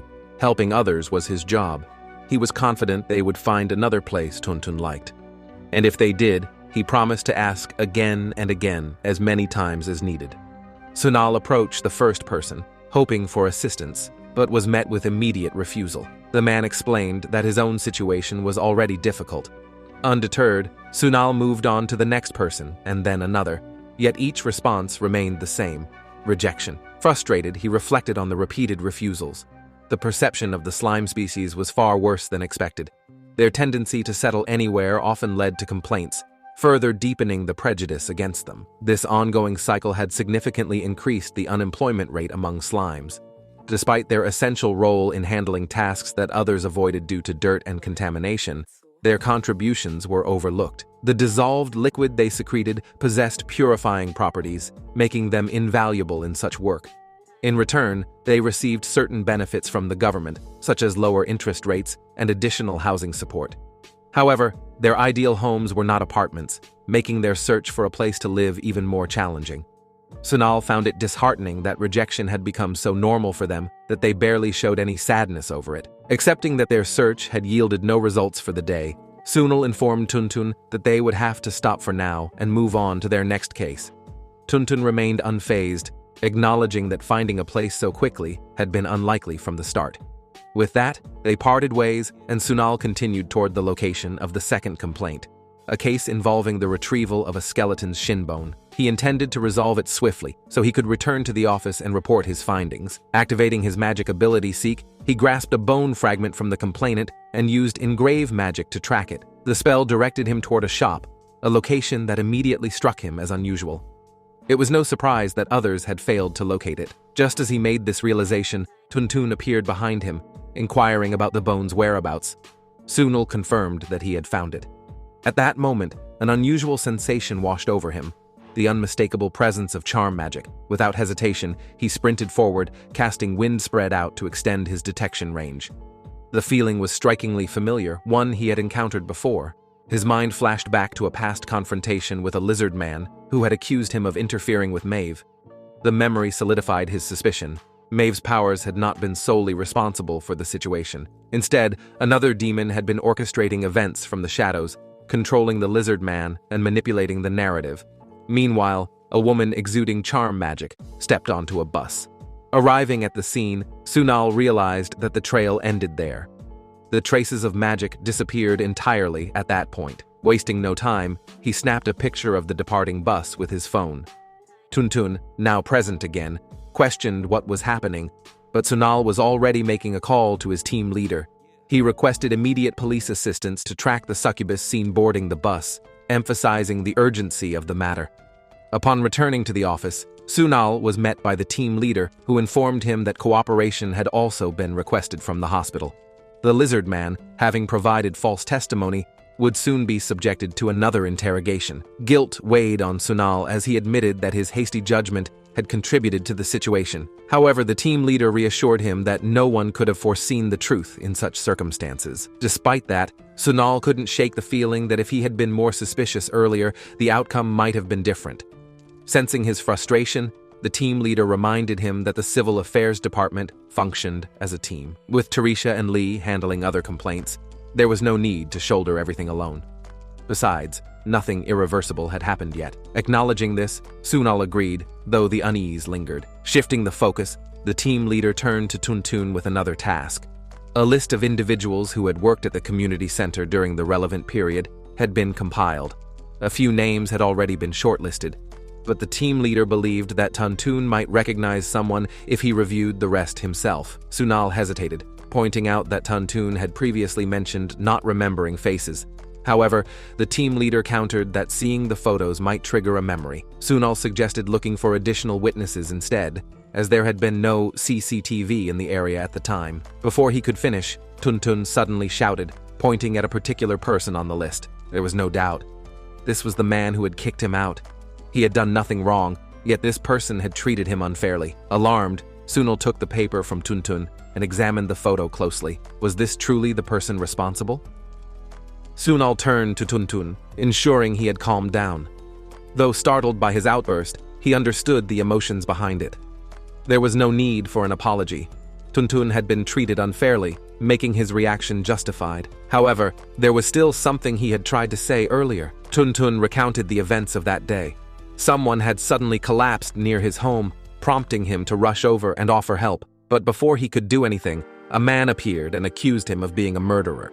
Sunal immediately considered the possibility that this person had been trying to shift the blame for his own crimes onto Tuntun. Continuing his account, Tuntun explained that, despite his innocence, fear had driven him to flee. When he finally gathered the courage to return, his home was gone. The tree where he had lived had been cut down and replaced with a bench. That tree had belonged to him, precious gift left by his father. As he spoke, tears welled up in his eyes, the pain of his loss still raw. Hearing this, Sunal recognized the extent of the injustice. The man had not only attempted to frame Tuntun, but had also stolen his home and forced him out. This could not go unchallenged. Meeting this individual as soon as possible became a priority. The team leader, however, pointed out a complication. The man in question held a high-ranking official position. Typically, people would hesitate before confronting someone of that status. Yet Sunal remained unfazed. He dismissed the concern, remarking that such positions were called cushy for a reason. Even if an issue was raised, firing someone like him would not be easy. After all, wizards capable of working as civil servants were rare, and both he and the team leader knew it. With the conversation shifting, the team leader revealed an unsettling rumor about this official. On one particular night, before the moon had risen, he had suddenly transformed into a werewolf. The unusual circumstances had led to his immediate hospitalization, where blood tests were conducted to determine what had triggered the transformation. Under normal conditions, a werewolf's powers could only be forcibly awakened by two known influences: the hypnotic abilities of vampires or the alluring magic of a succubus. This revelation sparked a new theory in Sunal's mind. If the power of allure had been involved, could this official be linked to the earlier incident? The team leader acknowledged the possibility, considering the timing of events. It was unclear whether all these cases were connected or if they were separate occurrences that happened to align. There was only one way to find out. Sunal explained that there were two known methods to cure someone affected by allure magic. One involved a wizard directly manipulating mana to drain the remaining enchantment. The other, more common method, required drawing blood and forcing circulation to disperse the lingering magic. Due to concerns over high treatment costs or the risk of being influenced again, most people opted for the second method. This also meant that any blood samples taken from the victims would still contain traces of the allure's magic. If the blood samples from both the lizard man and the werewolf were compared, it would be possible to determine whether they had been influenced by the same perpetrator. Wasting no time, Sunal asked which hospital had treated the werewolf. The team leader confirmed that he had been admitted to Mestos Hospital, the same place where the lizard man was currently being held. This fortunate coincidence would allow for a quick examination. Without delay, she prepared to contact the hospital and make the necessary arrangements. Sunal, eager to verify the connection, decided to head out immediately. Before he could leave, Tuntun hesitantly questioned whether he was truly going. With a reassuring smile, Sunal assured him that he would return soon. He urged Tuntun to wait there, and more importantly, not to cry again. Arriving at Mestos Hospital, the lizard man threatened Sunal, declaring that this was far from over. The moment he was free, he would make him pay for interfering with Maeve. Sunal quickly assessed the situation, recognizing that the man was still under the influence of allure magic. Given what he had heard, recovery from such magic could take anywhere from 3 weeks to 6 months, meaning the effects were still deeply embedded. Realizing that direct questioning would be pointless, Sunal decided to take matters into his own hands. Without wasting time, he activated his searching magic, confident that no amount of deception could conceal the true flow of mana. If he could uncover the truth, he would finally have the testimony needed to prove that Maeve was not responsible for the lizard man's condition. Shifting his approach, Sunal reminded the lizard man of his supposed love for Maeve. The reaction was immediate and violent. The lizard man lashed out, furious that someone like Sunal would even utter Maeve's name. To him, she belonged to him alone. Unfazed, Sunal challenged his claim, pointing out an inconsistency. If Maeve truly belonged to him, why had he been in love with someone else from the very beginning? Confusion flickered across the lizard man's face before he dismissed the accusation, demanding to know who Sunal was to question his love. Ignoring his outrage, Sunal calmly pressed further. Was it really his own choice to claim he loved Maeve? Or had his supposed lover instructed him to do so, forcing him to pretend? The lizard man scoffed at the suggestion, reaffirming that his love for Maeve was real. Drawing closer, Sunal's tone turned almost mocking as he pointed out a harsh truth. The lizard man was suffering in confinement, yet the one he had been so devoted to was nowhere in sight. If anything, it appeared as though he had been abandoned. With a sympathetic yet condescending touch, Sunal placed a hand on his shoulder, remarking that perhaps he had not been a good enough lover. There was no need to be too hard on himself. It was simply bad luck. But deep down, he must have known the truth. He had been discarded. A sudden burst of rage erupted from the lizard man. He vehemently denied the accusation, his emotions spiraling out of control. In his fury, he shattered the chains restraining him and lunged at Sunal in a desperate attack. However, before he could reach him, Sunal swiftly responded by conjuring magic chains of his own. The enchanted bindings wrapped around the lizard man's entire body, rendering him immobile and sending him crashing to the floor. With his opponent subdued, Sunal expressed his gratitude for the lizard man's cooperation. His vocal protests had been particularly helpful, as Sunal had managed to record everything on his body cam. With that, he bid him a swift recovery before stepping out of the room. Outside, Dr. Maeve was already waiting. Wasting no time, Sunal asked whether she had seen the text he had sent earlier. Maeve confirmed that she had, though she had initially struggled to believe it. The possibility that the lizard man might not have been connected to her at all had come as a shock. Sunal reassured her that the results had confirmed this. The Civil Affairs Office had recently received the findings, and if she remained skeptical, she was welcome to compare her own blood samples with his to see for herself. Relief washed over Maeve as she processed the news. At the very least, she was no longer burdened by the thought that she had been the cause of this situation. With newfound ease, she shared another important update. The results from the blood comparison between the lizard man and the werewolf had been finalized. The presence of allure magic in both samples was a perfect match. Maeve explained that she had already reported her findings to the police, who had begun their investigation immediately. Sunal pondered the possibility that all the incidents were caused by the same individual.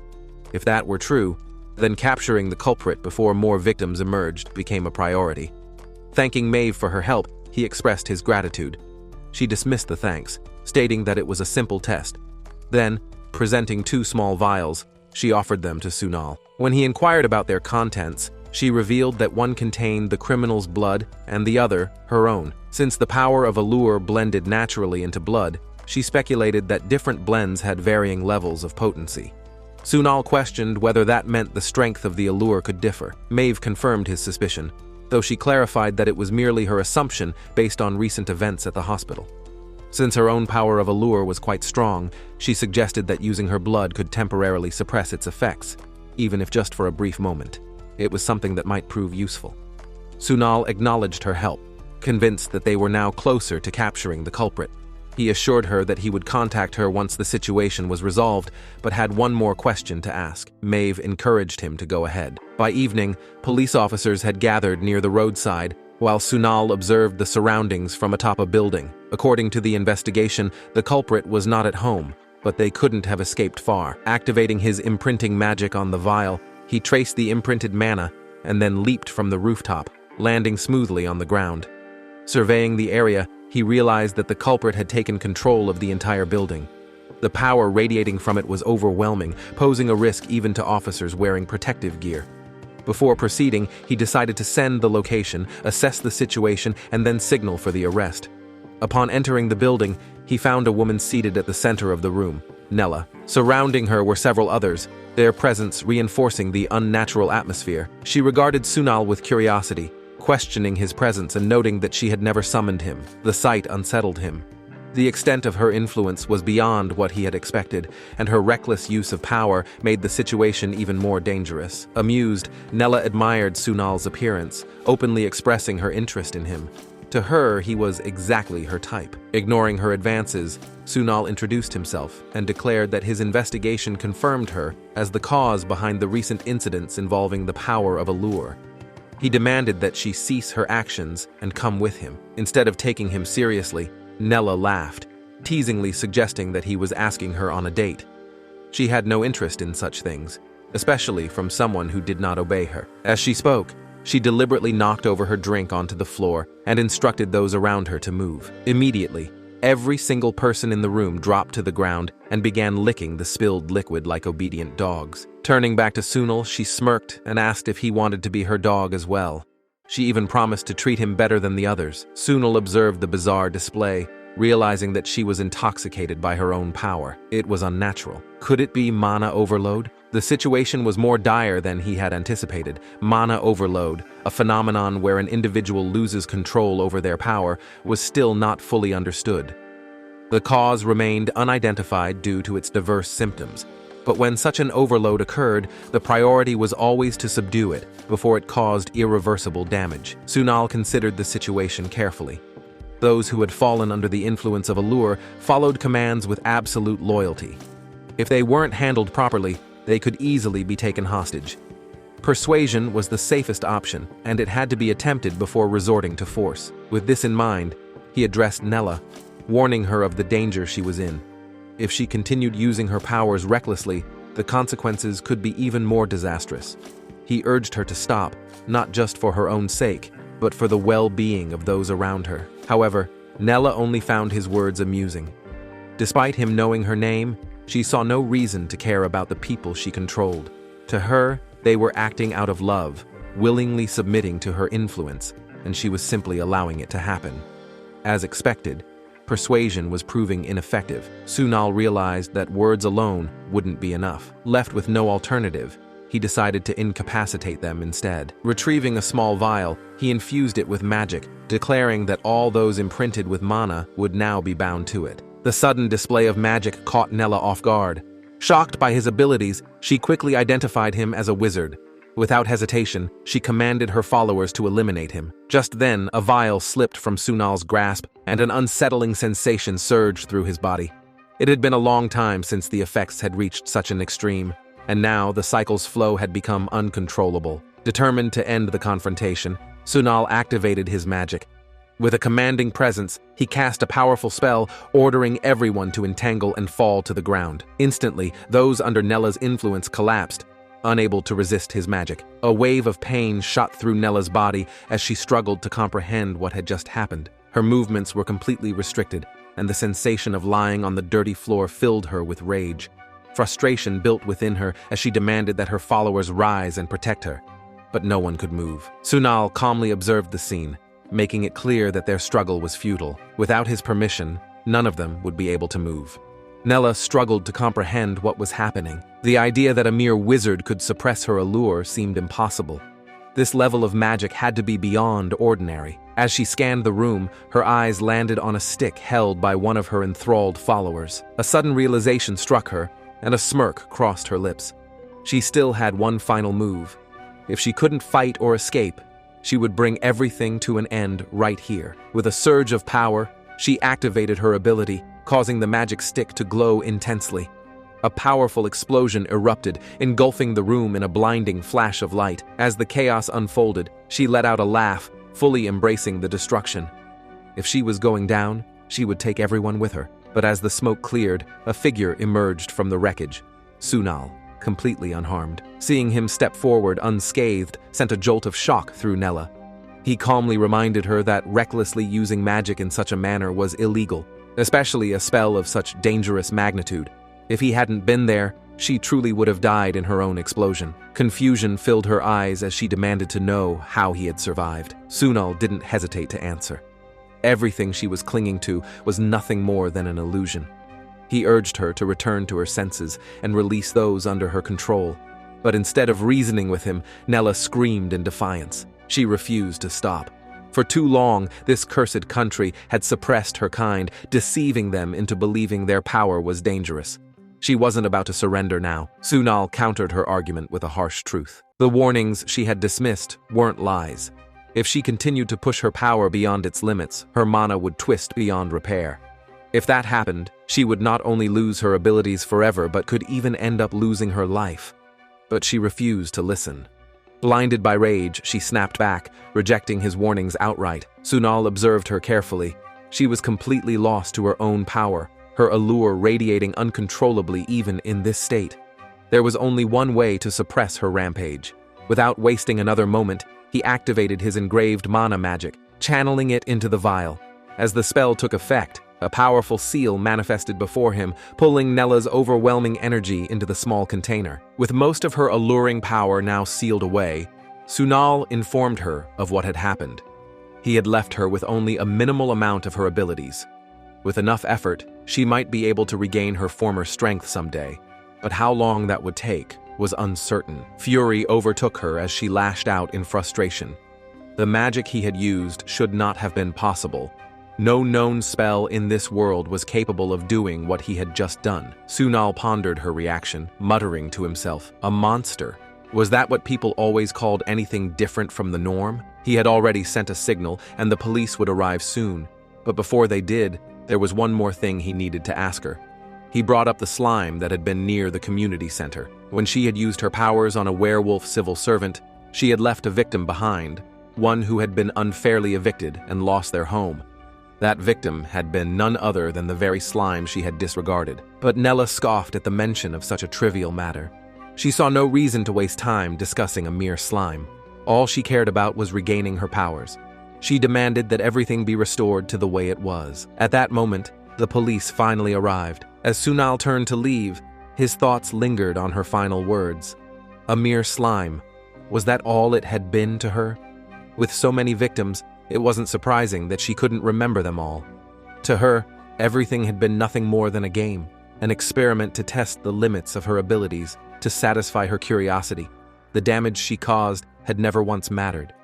And yet, in situations like these, the victims were always seen as the only innocent ones. After successfully apprehending the suspect, Sunal immediately contacted the team leader to report the situation. The response was brief yet appreciative, acknowledging the good work done and advising him to head straight home.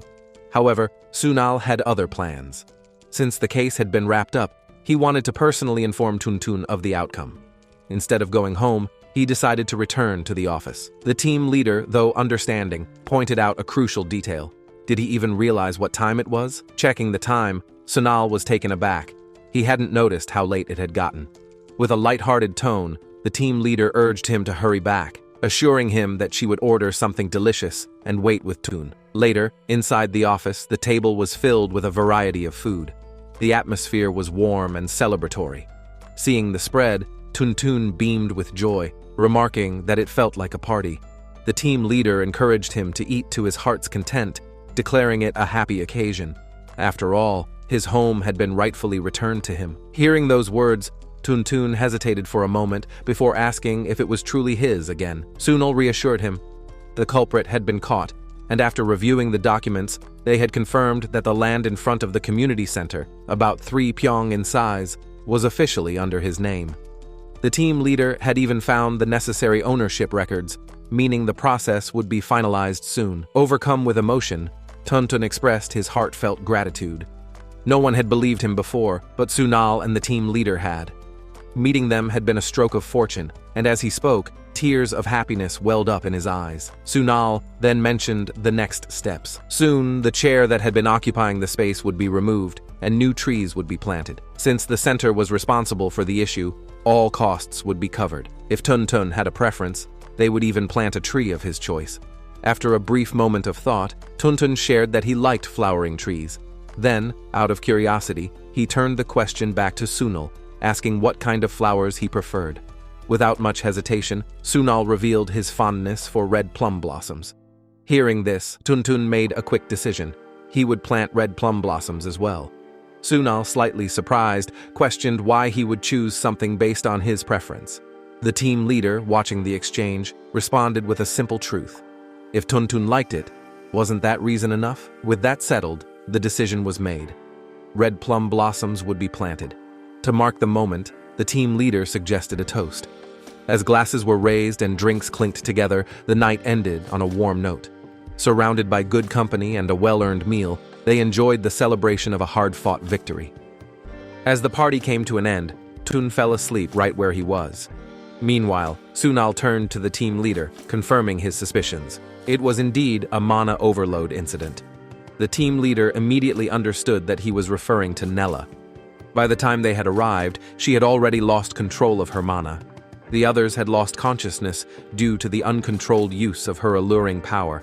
Using abilities so openly in a public space was no different from turning oneself in. While the team leader acknowledged this, she questioned whether every incident was simply due to mana overload.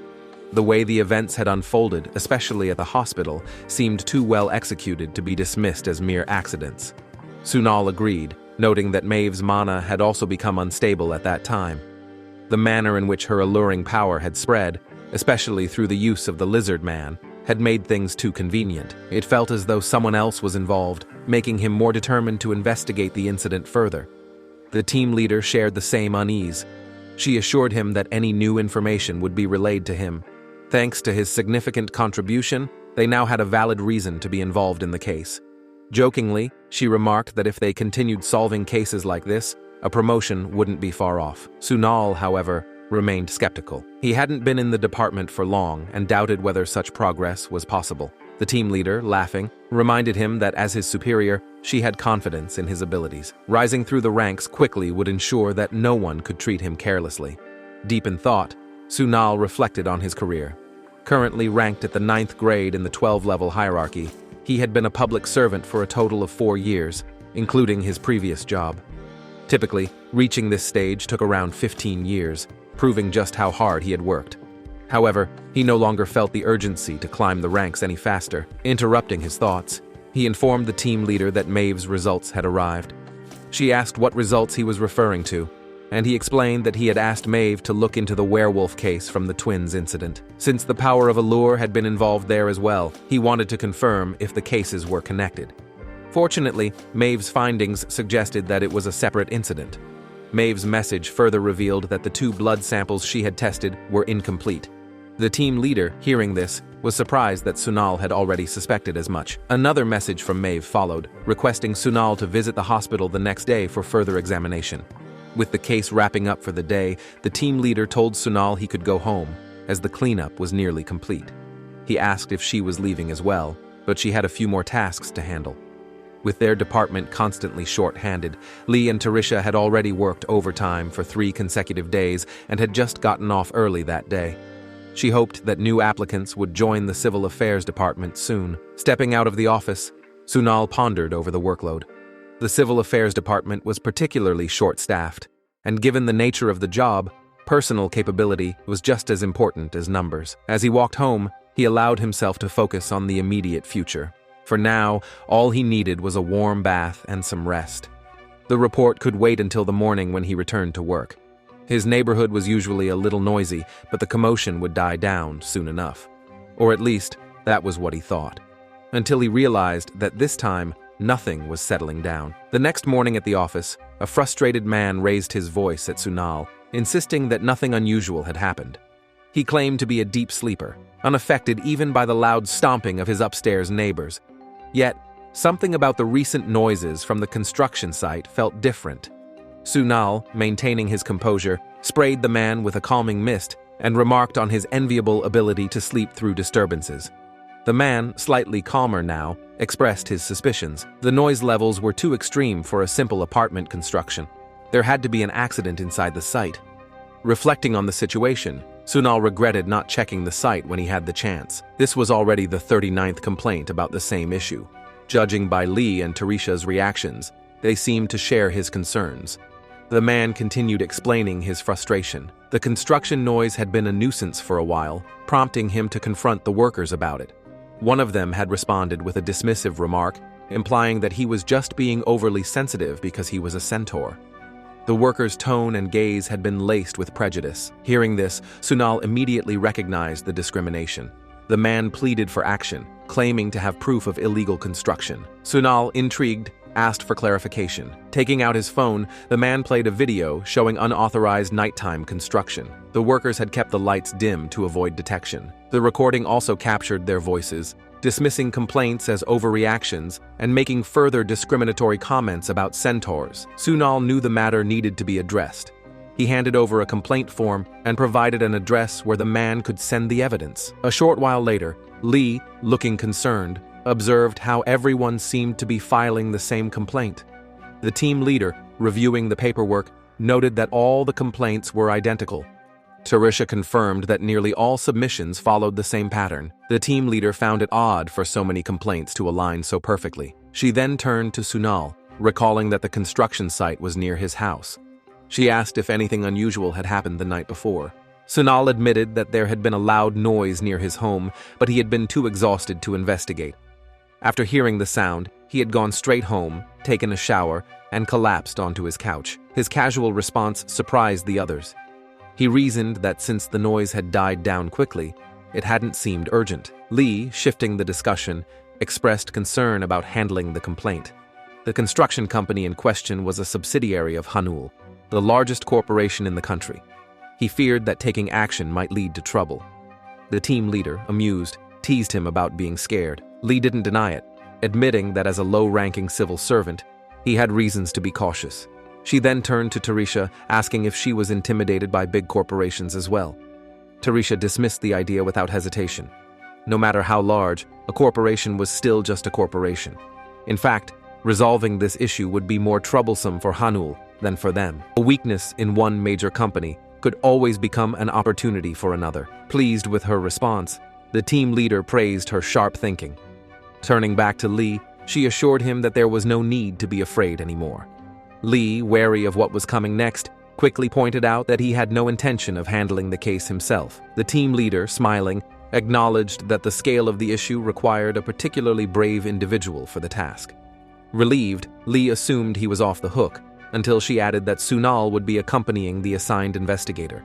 Both Sunal and Lee froze in shock at the unexpected decision. Sunal and Lee sat inside the car, preparing for their assignment. As the vehicle moved, Sunal reflected on the nature of teamwork in the Civil Complaints Department. The words of the team leader echoed in his mind. Since he had yet to collaborate with anyone since his transfer, this was the perfect opportunity to understand different work styles and pick up useful skills. He had questioned whether two people were truly necessary for such a task, especially given the ongoing manpower shortage. However, the team leader had insisted that this particular assignment required two individuals. Sunal had a tendency to get hot-headed, and Lee's cautious nature would help keep things in check. Thinking back to that conversation, Sunal sighed. He had wanted to stay in the office for a while, yet here he was, assigned to another field job. Lee, noticing his expression, asked whether he disliked working in teams. Sunal denied it, explaining that he had worked in teams quite frequently before his transfer. Relieved, Lee admitted that he had been worried about making things uncomfortable. Curious, Sunal turned the question back on him, asking if he personally disliked him. Lee, startled, quickly denied any such feelings. In fact, he referred to Sunal as the savior of the civil complaints team. Sunal, unconvinced, reminded him of their first meeting. Back then, Lee had seemed distant. When Sunal had joined the department, he had wanted to show gratitude to his colleagues, offering them drinks.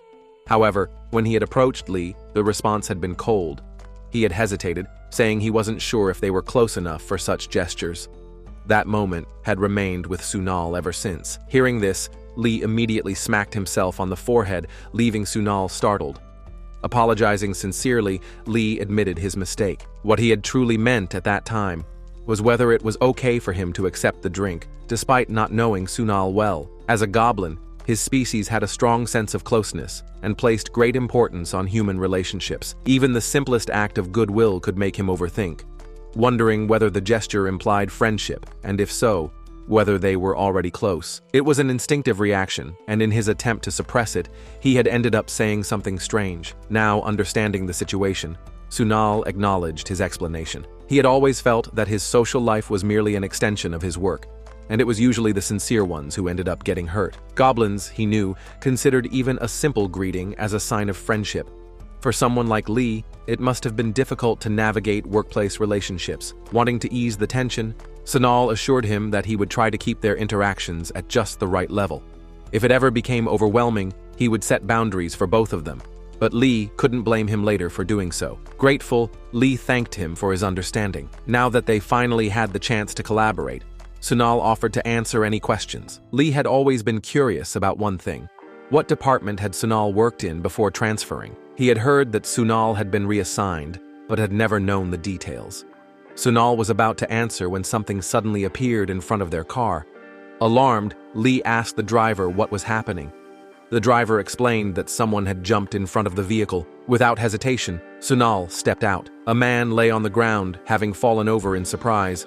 The man reassured him that he was fine, explaining that he had been chasing a suspect and had momentarily lost awareness of his surroundings. Glancing at the man's ID, Sunal recognized the name of the Special Operations Division, a name that brought back old memories. He asked if the chase was still ongoing, to which the man gestured toward the direction where the suspect had fled. However, the trail had already been lost. Without wasting any time, Sunal summoned his magic chains, capturing the suspect instantly. The sight left the special agent in shock. Without any display of effort, Sunal handed the suspect over and suggested that the agent take him away.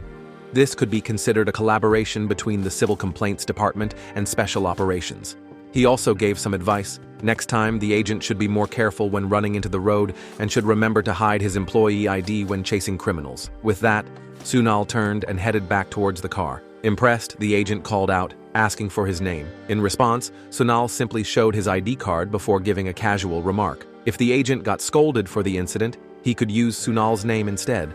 His own superiors would likely direct their frustration at him instead. Without waiting for a response, he got back into the car. Lee, settling in beside him, asked if the situation had been resolved. Sunal confirmed that the agent had been too focused on the chase to notice the car. Relieved, Lee admitted that running into the Special Operations Division had been unexpected. While their department occasionally collaborated with special forces, he advised Sunal to avoid taking requests from them whenever possible. When asked why, he explained that unlike the Civil Complaints team, Special Operations handled serious crimes, some of which could be dangerous. Their resolution methods also differed significantly, making cooperation difficult. Hearing this, Sunal smirked. He was already well aware of that fact. Finally answering Lee's earlier question, he revealed that his previous job had been in the Special Operations Division. The revelation left Lee completely stunned. Meanwhile, at another location, the special agent who had encountered Sunal, Maknai, was approached by his superior, Sunbei. Curious, Sunbei asked whether he had caught the suspect. Maknai admitted that he had almost lost the chase, but a passing civil complaints officer had helped him secure the capture. The response left Sunbei bewildered. A civil complaints officer? Laughing, Maknai confirmed it. The officer had introduced himself as Sunal. Hearing the name, Sunbei's expression immediately darkened. His reaction confused Maknai, who asked if he knew the man. Ignoring the question, Sunbei demanded a description of the officer. When Maknai mentioned the man's sharp eyes and blonde hair, Sunbei's irritation only grew. Now everything made sense. Sunal had vanished from sight because he had transferred to a place completely unfit for someone like him. Maknai, still puzzled, asked why Sunbei referred to him in such a hostile manner. From what he had seen, Sunal had been extremely capable, catching the suspect with ease. Sunbei scoffed at the remark. There was a reason he spoke of Sunal with such disdain. That man wasn't just an officer. He had once been an elite agent of the Special Operations Division. The Special Task Force Division, commonly known as the Special Task Force Department, is the only department with the title Special. including the Civil Affairs Division. While the Civil Affairs Division focuses on consulting and resolving conflicts among different species, the Special Task Force Division handles serious crimes that contribute to such conflicts. Lee reflects on this information, realizing that Sunal was once part of that department. The thought unsettles him. He had been casually talking without knowing Sunal's background. He wonders if his words might have come across as criticism of Sunal's former department, making him feel uncomfortable. As soon as they step out of the car, Lee approaches Sunal and apologizes if anything he said earlier was offensive. He admits that he had intended to be careful with his words, but may have failed. Sunal, with a reassuring smile, dismisses the concern, saying that it was not intentional. He also states that he has no regrets about leaving his previous department and doesn't mind hearing criticism about it. Hearing this, Lee feels relieved. Curious about their path, Lee asks why Sunal is heading in a particular direction. Sunal explains that taking the back door seems more practical since the front entrance is crowded. However, Lee insists that they should enter through the front. When questioned about the reason, he explains that appearance plays a crucial role in the complaints department.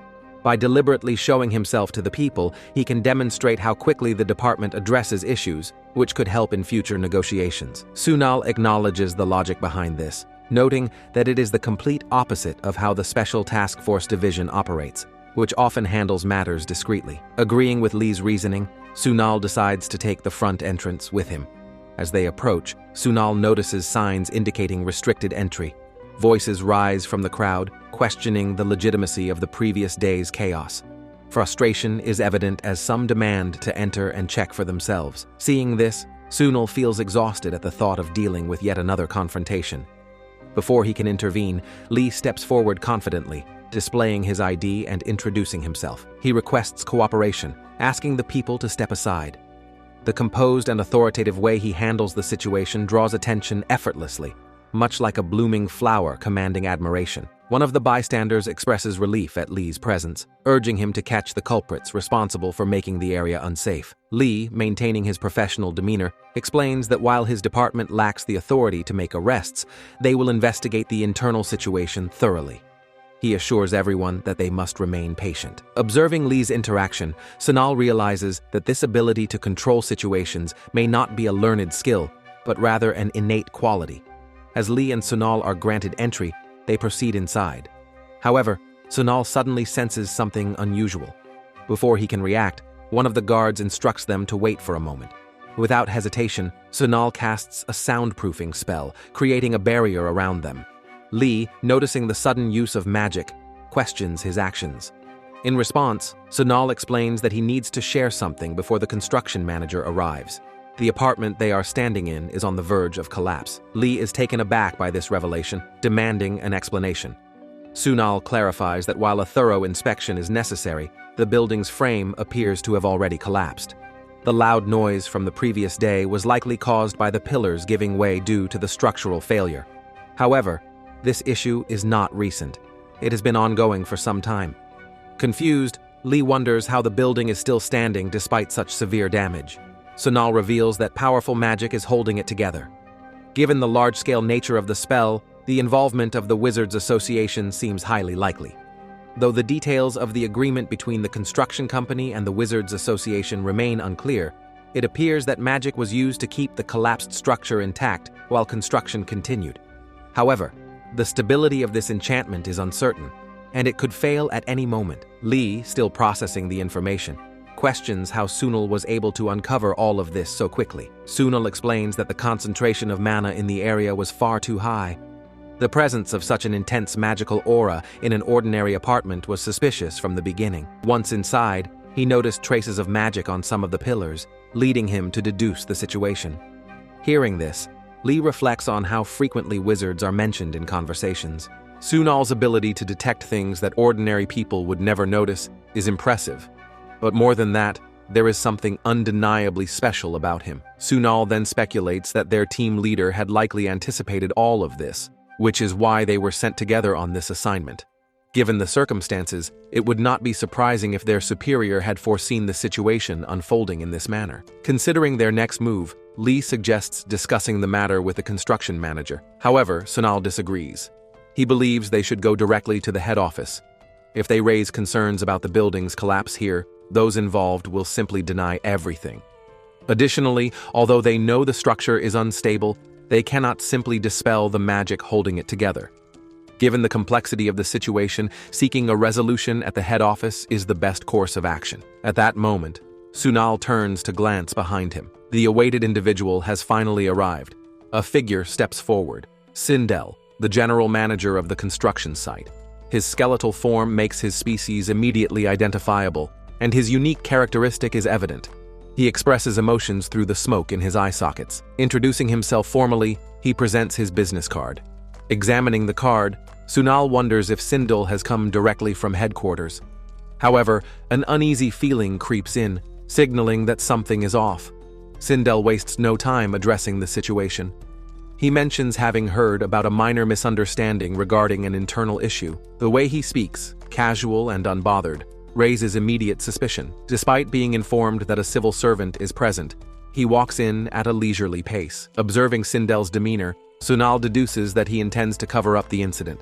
Realizing that there is no point in expecting honesty from him, Sunal addresses him directly, making a pointed remark about how even managers seem to disregard safety regulations these days. Lee is startled by Sunal's statement, but before he can react, Sindel responds nonchalantly. He claims that he had merely stepped out for a moment, which is why he hadn't put on his safety gear. Sunal, maintaining a calm demeanor, acknowledges the excuse with a smile. Without dwelling on the matter, he introduces himself and Lee as members of the Interspecies Complaint Resolution Special Division. They had received a report about interspecies discrimination occurring at the site and were there to investigate. Sindel immediately dismisses the accusation as absurd, asserting that no one follows the interspecies anti-discrimination law better than they do. He insists that once they take a proper look around, they will see that the allegations are baseless. Unfazed, Sunal states that if that is indeed the case, the investigation will be much easier. However, since they have already identified more than 4 individuals involved in discriminatory actions and have solid evidence, a full inquiry must be conducted. He requests that Sindel gather the responsible parties, submit CCTV footage, and arrange for interviews with other employees. Hearing these demands, Sindel expresses his skepticism. The more he listens, the more unreasonable the request sounds to him. He questions why he should comply so easily with their instructions. Observing Sindel's dismissive attitude, Sunal recognizes his condescending approach. Sindel then suggests handling the matter quietly, implying that avoiding unnecessary attention would be beneficial for everyone involved. Realizing the intent behind Sindel's words, Sunal immediately picks up on what is happening. His tone shifts as he makes an offhand remark, which causes Sindel to demand clarification. Before the situation escalates, Lee steps in, attempting to smooth things over. He downplays Sunal's remark, suggesting that as public officials, they should maintain their composure and act professionally. Sunal, however, is unmoved. Patience is not his strong suit, and he makes that clear. He points out that Sindel's presence at the construction site is unusual for someone from headquarters. His authoritative behavior over the staff suggests something obvious. He has been demoted. Sindel's demeanor changes instantly as anger flares in his expression. He demands to know what Sunal just said, but before he can react further, Lee quickly apologizes on Sunal's behalf, trying to diffuse the tension. Sunal, unimpressed, questions why Lee is apologizing when Sindel was the one being rude first. A moment later, Sindel concedes that his own words may not have been polite, but he warns them against probing too deeply into the matter. He implies that handling internal issues discreetly would be in their best interest. Sunal immediately catches on to what Sindel is suggesting. His tone remains light, but his words make it clear. Sindel is refusing to cooperate with the investigation. Turning to Lee, Sunal states that they will have to take a more direct approach. This time, Lee fully agrees. Without hesitation, he decides to inform their team leader that they will be heading straight to headquarters. Hearing this, Sindel's reaction shifts from irritation to alarm. The mention of headquarters unsettles him. Sunal, seizing the moment, reminds him that the Interspecies Complaint Resolution Special Division has investigative authority. As such, all citizens are legally required to cooperate. Their request was not a mere suggestion, it was a formal obligation. Since Sindel has chosen to be uncooperative, they have no choice but to obtain official authorization from headquarters. As the weight of the situation sinks in, Sindel begins to panic. As Lee contacts the team leader to inform them of the situation, Sunal silently contemplates his next move. Before heading to headquarters, there is something he needs to take care of. Informing Lee that he will be right back, Sunal steps outside. His thoughts focus on the likelihood that Sindel will attempt to tamper with the CCTV footage once they leave. Securing it beforehand is essential. With this in mind, he casts Fade away, turning himself invisible. Scanning the area, his eyes settle on a specific room. It must be the CCTV security room.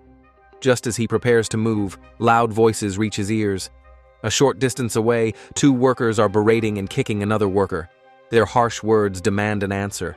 How many times must they repeat themselves? The task should have been completed already. They question whether he even wants the job or is just waiting to be fired.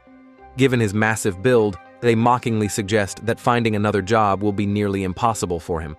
The worker, enduring the abuse, quietly responds that he will do better. Watching from the shadows, Sunal takes note of the surrounding workers. No one steps in.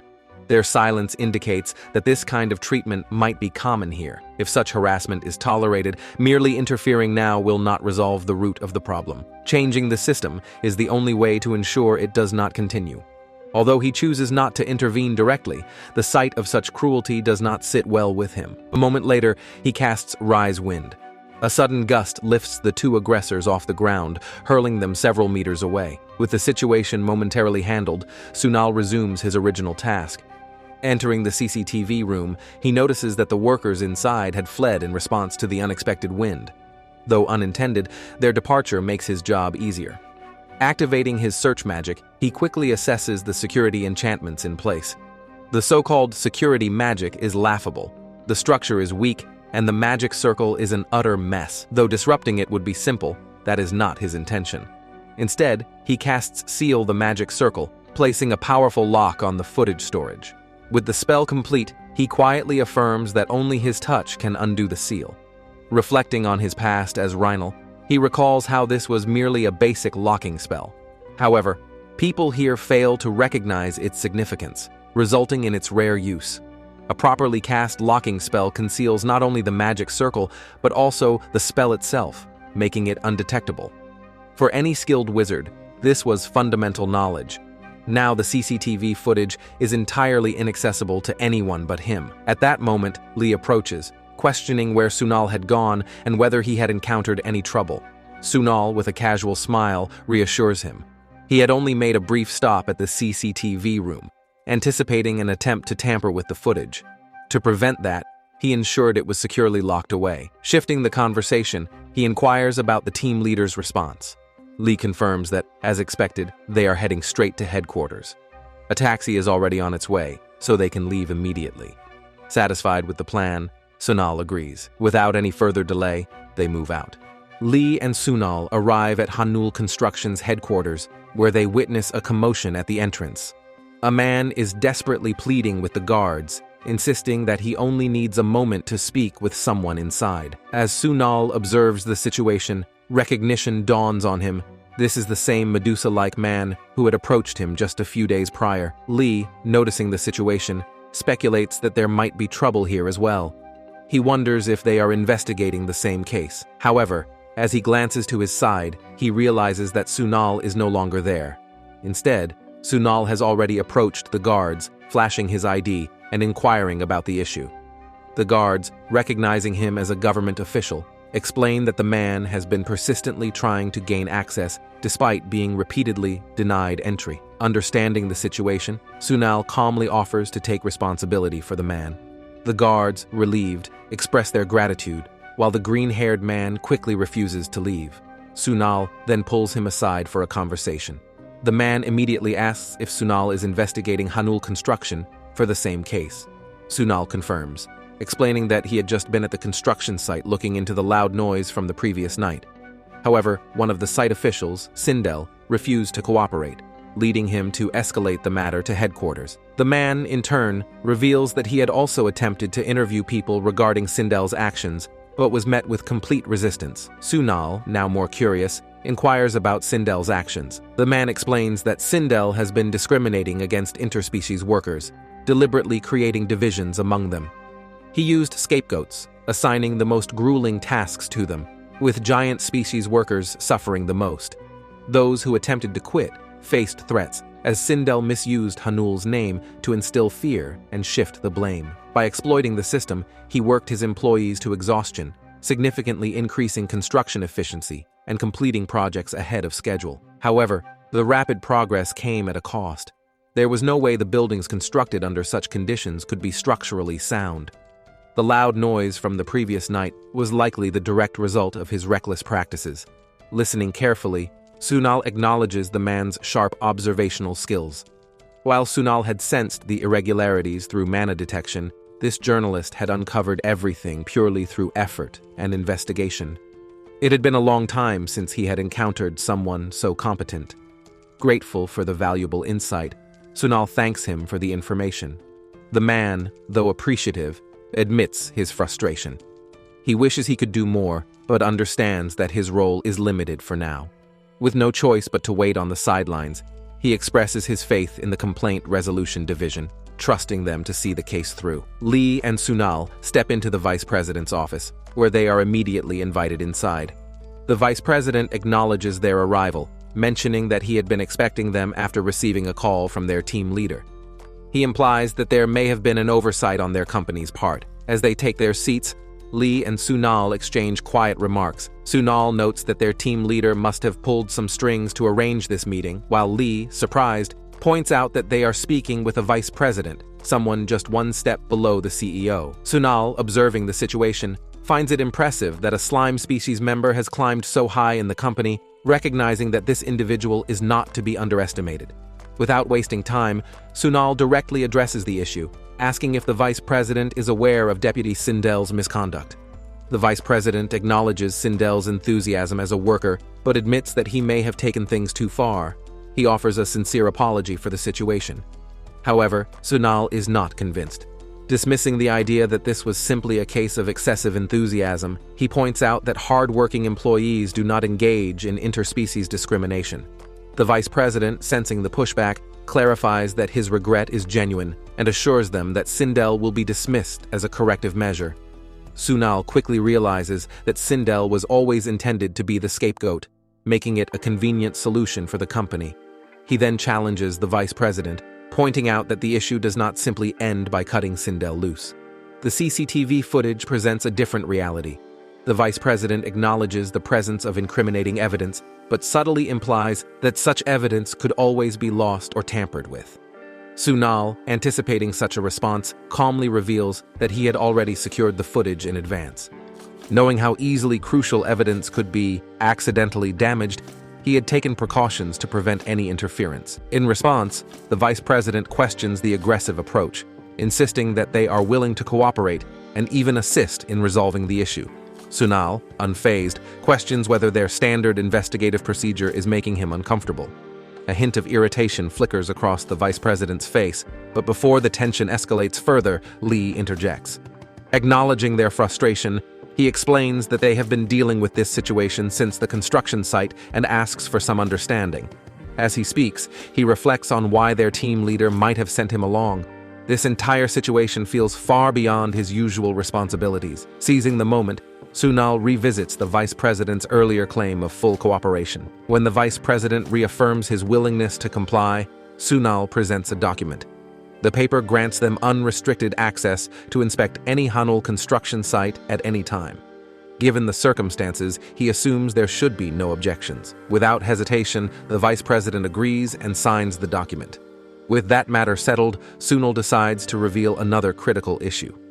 He informs the vice president that Sindel's actions extend beyond discrimination. His projects suffer from even deeper flaws. The vice president, caught off guard, asks what those might be. Sunal explains that Sindel's obsession with boosting construction efficiency led him to cut corners at every stage. As a result, certain parts of the buildings are completely hollow, with their exteriors giving the illusion of stability. Hearing this, the vice president pushes to get to the core of the issue. Sunal lays it out clearly. The collapsed framework at the site is not being repaired properly. Instead, magic is being used to temporarily keep it upright, allowing construction to continue as if nothing had happened. The vice president, shocked, quickly realizes the implications. If magic is required just to prevent structural collapse, then the problem goes beyond low-quality materials. It suggests that there were never enough materials to begin with, meaning Sindel had likely been embezzling construction resources for personal profit. The revelation visibly unsettles him. Sunal, pressing the urgency of the matter, warns that the building will inevitably collapse. There is no way to predict when lives might be lost. To prevent immediate disaster, he offers a temporary solution. He will return to the site and adjust the magic to buy some time. However, in exchange, the company must halt all construction within the next 3 days, as the structure will not hold beyond that. The vice president, fully grasping the gravity of the situation, agrees without hesitation. With their business concluded, Sunal and Lee prepare to leave. As they step out, Sunal makes it clear that he expects swift action from the company. The vice president, now aware of the full scope of the crisis, is left with no choice but to act. Sindel's frustration grew as he yelled at the subordinate struggling to unlock the box. The man, clearly nervous, explained that another spell was obstructing the process. The magic circle, which should have been visible, was completely sealed inside the box, preventing any interference. Sindel's mind raced with questions. Who could have done this? He knew he had to erase the CCTV footage before the government officials returned from headquarters. Before he could act, Sunal arrived with a calm smile, confidently stating that no one could break the spell except him. He had placed the magic himself, ensuring that no one else could tamper with it. Sindel's eyes widened in realization. So this man was a wizard too. Placing a hand on Sindel's shoulder, Sunal assured him that the magic reinforcing the building was still intact, as he had personally strengthened it. Sindel, taken aback, demanded to know what he meant by the magic on the building. At that moment, Lee presented an official authorization document from headquarters. With government approval in hand, they were seizing the CCTV footage. A wave of panic washed over Sindel. Sunal casually remarked that the vice president had not been pleased with recent events, while Lee made it clear that Sindel was coming with him. Watching the situation unfold, Sunal silently noted that if Lee could get a confession, they would be able to hand both Sindel and the CCTV footage over to the authorities. Reviewing the footage was now his responsibility. Turning to the remaining employees, Sunal dismissed them, stating that there was no reason for them to stay since their boss was no longer present. However, before they could leave, a woman stepped forward and addressed him directly. Recognizing him, she accused him of being the one responsible for shutting down Yahello, the Wizards Association branch office. Because of him, they had all lost their jobs. Sunal quickly realized that these people were former employees of the branch.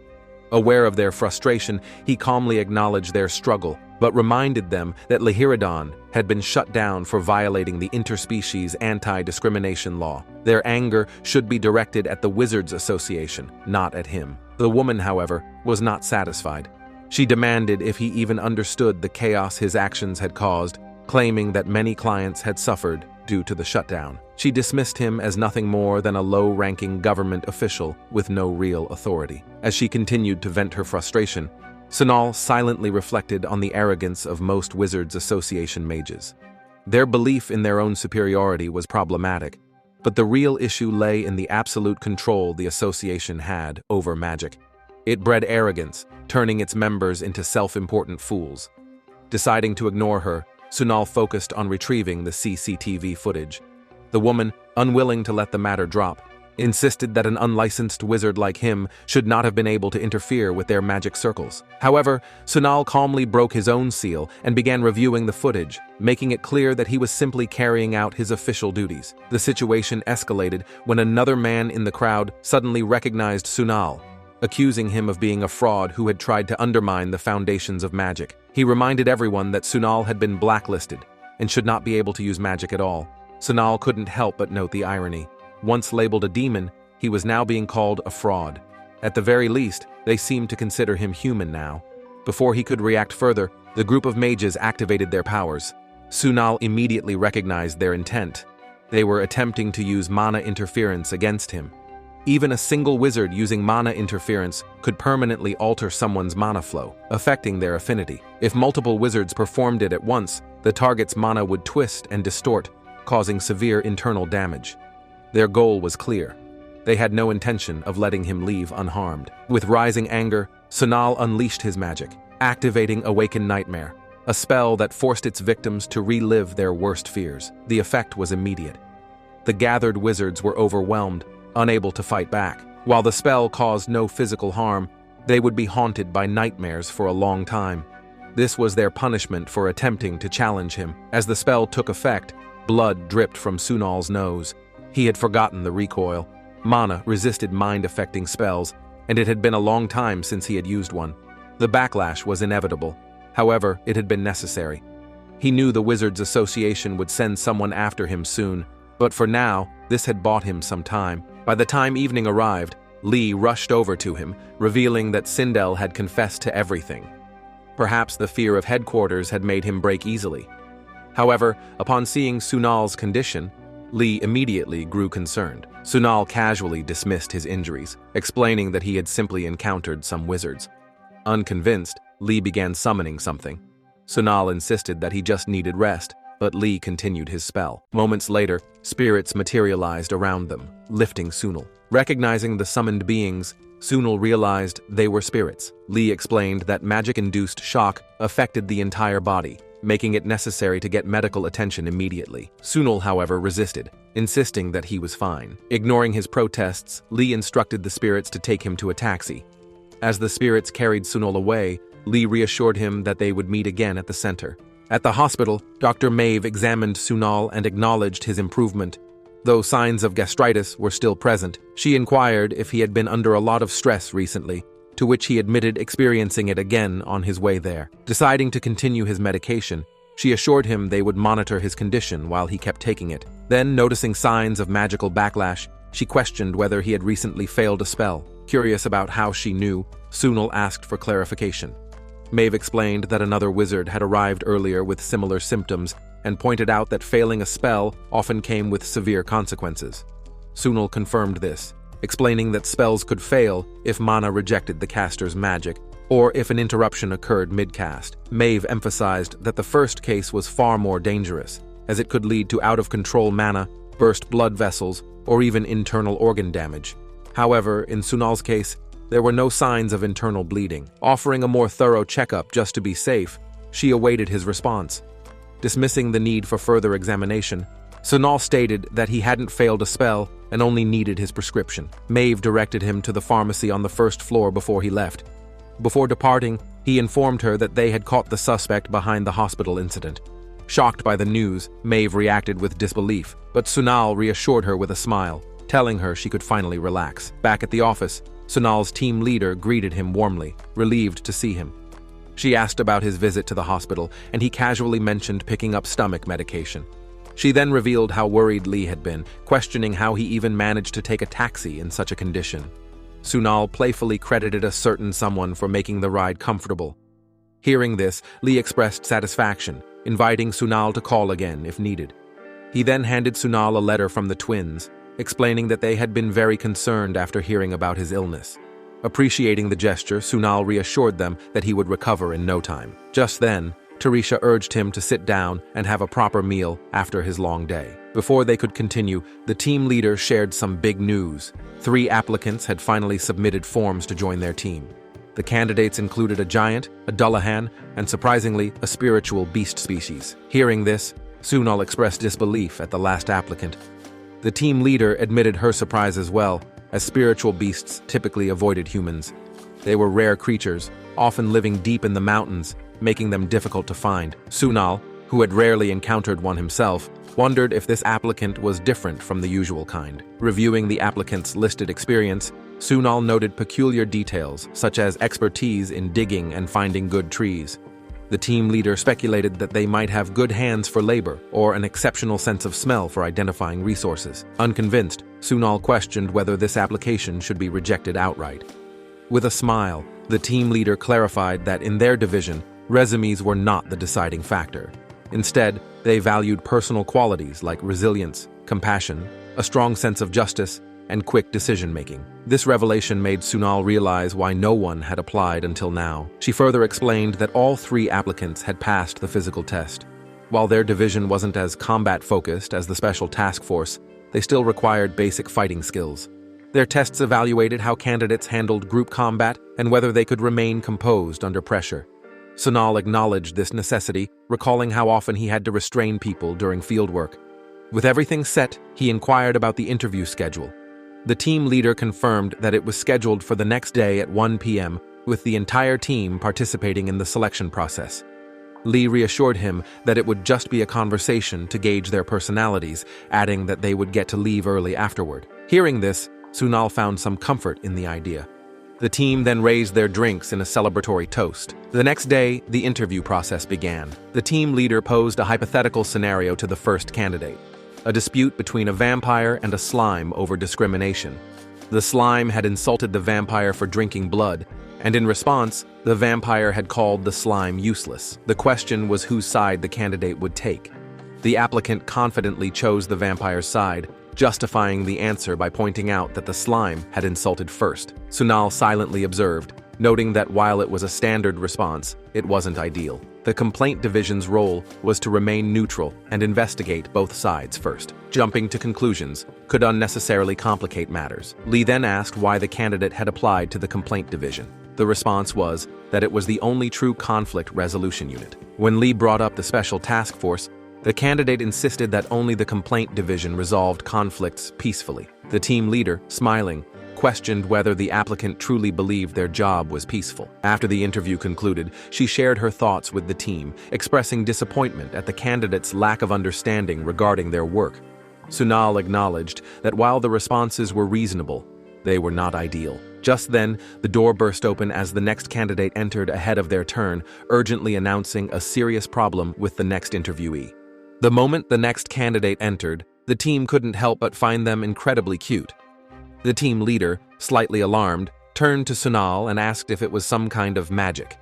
He explained that it was a natural trait of the spiritual beast species, an aura that made people feel drawn to them. However, he hadn't expected the effect to be this strong. Tarisha addressed the candidate by name, confirming them as Dodo and asking about the next interviewee. Dodo, still smiling, explained that the next candidate, a Dullahan, had lost their head and wasn't responding to any attempts at communication. Concerned, the team leader asked Dodo to take them to the location immediately. Inside the men's restroom, the team found the Dullahan sitting motionless, surrounded by thick smoke.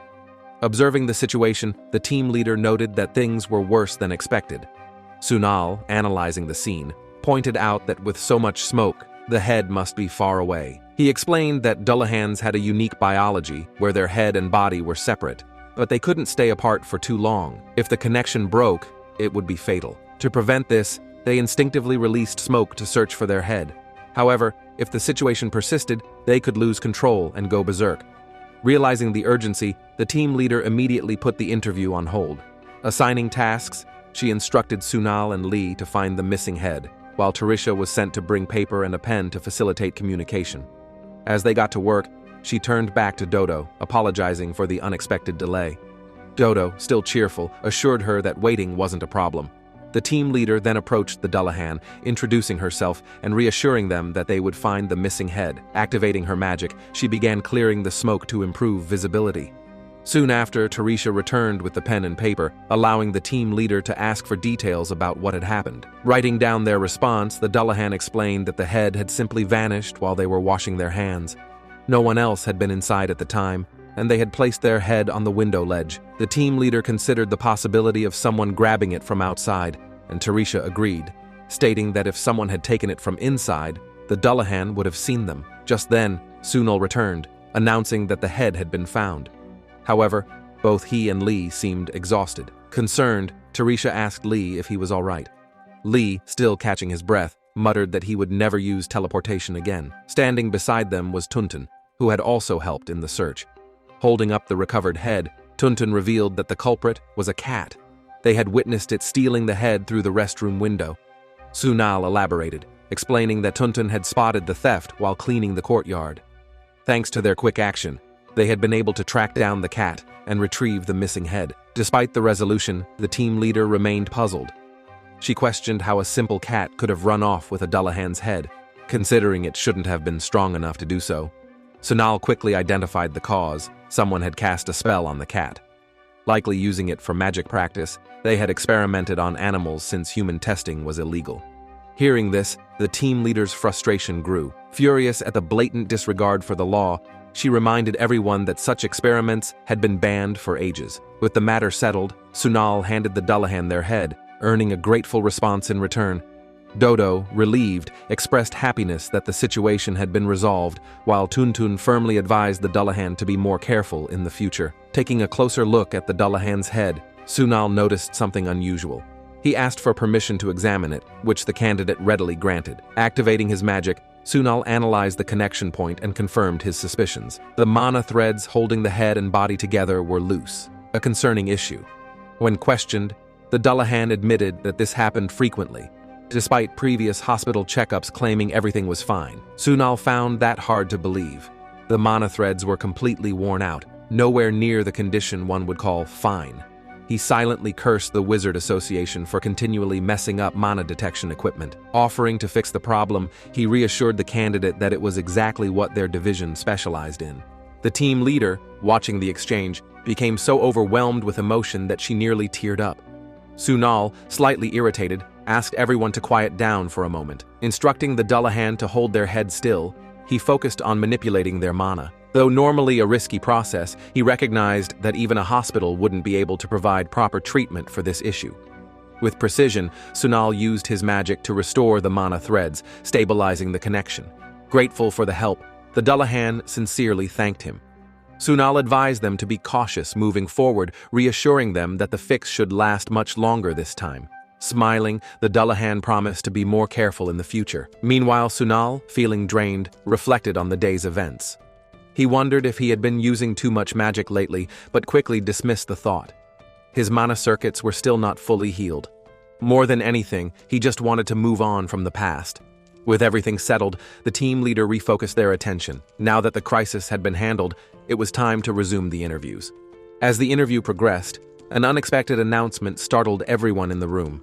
The Dullahan candidate abruptly declared their withdrawal from the process. Shocked by the sudden decision, the panel questioned the reason behind it. The candidate admitted feeling unqualified for the role, explaining that if they couldn't even keep track of their own head, how could they manage the responsibilities of the job? Expressing gratitude for the opportunity, they sincerely apologized before stepping away. The team leader acknowledged the decision, expressing disappointment, but emphasizing that personal choice mattered most. Without further delay, the focus shifted to the next candidate, Dodo. The interview began with a brief introduction, where Dodo shared her background. She had come from the mountains and was currently working in the promotion department of another community center. However, she had decided to leave her position in search of a new opportunity. Curious about her decision, Lee inquired whether her current department was aware of her job application. Dodo admitted that she hadn't informed them, meaning no one in the promotion department knew about her plans. Sunal, sensing there was more to the story, asked if her decision was linked to her reasons for switching jobs. Dodo revealed her frustrations, explaining that she had worked hard to become a public servant, yet in the promotion department, she was treated like a mere decoration. Without hands, she was deemed unfit for computer tasks and was instead made to wear cute outfits and pose for pictures. Hearing this, Sunal recognized it as a case of interspecies discrimination. Many people failed to understand spiritual beasts, often treating them as nothing more than animals. The lack of social awareness was evident, and it was clear that Dodo had only been hired for superficial reasons rather than for her skills. Dodo further explained that she had applied to the complaint division because she believed she would be valued for her abilities, rather than treated like a doll. Acknowledging her situation, the team leader decided to move forward with the interview.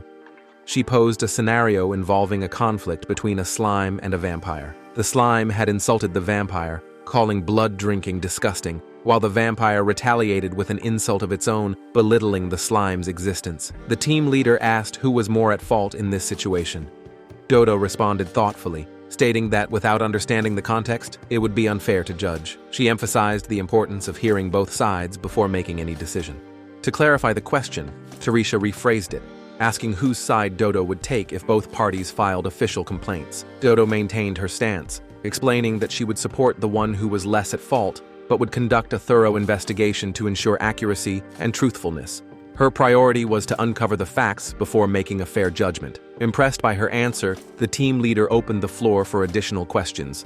Lee brought up the nature of the division's work, highlighting that it often required solo field work. He asked if Dodo could handle working alone. Without hesitation, Dodo affirmed her capability, asserting that she was not a mere doll. She had the ability to communicate, persuade, and take action. Acknowledging the doubts people might have due to her appearance, she confidently stated that she met all the necessary requirements and was determined to change how spiritual beasts were perceived. Sunal, intrigued by her conviction, questioned whether she truly believed she could change societal perceptions. He pointed out that people might refuse to recognize her efforts. Dodo responded with unwavering determination, stating that taking action was what truly mattered. Even if only one person saw her hard work and felt a glimmer of hope, that alone would be enough. Her words resonated deeply, causing the team leader to reflect on their impact. Concluding the interview, the team leader commended Dodo for her responses and assured her that she would be contacted with the results soon. After Dodo left the room, the team leader turned to the others, ready to discuss their thoughts on the interview. She asked Tarisha for her opinion first. Without hesitation, Tarisha expressed her support for Dodo's acceptance. From their answers, it was evident that they had deeply considered their responses, and more importantly, their sincerity was undeniable. Lee, however, remained uncertain. While Dodo's determination was commendable, their animal form could pose challenges in handling certain tasks. The team leader acknowledged the concern, pointing out that specialized equipment for spiritual beasts wasn't something they could easily acquire. At that moment, Sunal spoke up, offering a solution. With his magic, he could modify the office to accommodate Dodo's needs. However, he believed the real reason to accept Dodo went beyond practical concerns. In their line of work, they constantly witnessed the extent of discrimination in the world. In such moments of helplessness, sincerity was what truly kept them going. Furthermore, having a spiritual beast in their division could actually help build public trust. Hearing this, Tarisha raised a skeptical eyebrow. She questioned whether Sunal was suggesting they turn Dodo into a mascot. Sunal immediately dismissed the idea, clarifying that he had no intention of discriminating against anyone. In fact, he himself had faced discrimination, something the Wizard Association had reinforced through the restrictions placed on him. Lee and Tarisha were taken aback by this revelation. Sensing their surprise, Sunal elaborated. His magic functioned differently from traditional methods, which led to the Wizard Association branding him as a fraud or even a demon. The restrictions had been placed on him as a result, but he had managed to lift them. With that, the discussion came to a close. The team leader, now in a lighter mood, announced that the interviews were officially done for the day. However, as she glanced at Sunal, a lingering thought troubled her. He had started looking pale midway through the discussion. Was everything really okay? Before she could dwell on it further, a notification popped up on her phone. Curious, she checked the message, wondering who would send an email at such an hour. As she read through it, a realization dawned on her. With a sigh, she muttered to herself, Sunal was going to hate this. As Sunal made his way home, he reflected on how the world looked pleasant at this hour. The small gesture of Tarisha giving him egg bread added to the warmth of the evening. His thoughts drifted to Dodo, whose appearance might cause doubt among others. However, meeting all the necessary qualifications, Dodo was determined to join the complaint division and change how people perceived the spiritual beast species.